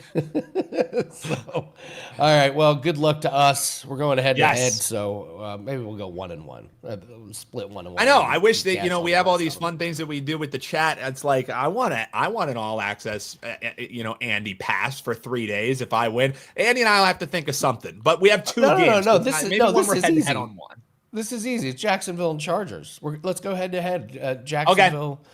And comment below what you think the punishment should be. I'll take the Jag. I can't believe the first bet we're doing on the show. I have to have the Jags. Masterful gambit by you, Andy. Comment below, what does the loser have to do? I'll take the +3. You take the -3. And that's what we'll grade it at. If it's a push, who knows? We'll figure something out. Maybe we'll both dress like idiots. But comment below and let us know, what does loser do, and who do you agree with?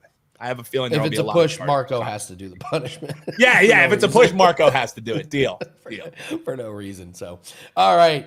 Great week of shows. Thank you so much to the chat. Thank you so much to Dan. Again, Sunday NFL props pack is up 5%. UFC pack is up. We're unleashing our first official boxing play. We had it's our second one. We officially had our first one up. We didn't release it to the public, but we're 1-0 in those. So boxing play is half price. We're going to show you guys how to build bankrolls, and we have some big plays coming up. 3-day pass is a great way, or if you just want individual plays, it's over at wt.buzz/AL. We're up 30 units in November. Let's build those bankrolls this weekend, guys. Let's have a big one. Titans, check your email. If they haven't sent it to you already, email into customer support and you get your free 3-day pass for beating me on our bet last weekend. No. I'm just gonna say no. No shaving. No shave. Shaving is out. We're both on air for a living. We're just gonna walk around with one eyebrow. Come on, RJ. Andy Lang is a prop king. Thank you very much. Yes, props been a really, really good source of revenue and profits for us over the last couple years. So all props are up. NBA props pack is up as well for tonight. All right, thanks very much. Hit the like button. Leave a comment below. What's the punishment for myself and Dan? We're going head to head on the Chargers and the Jaguars. Good luck this weekend. We're going to be back on Monday. Break down how the weekend went and go over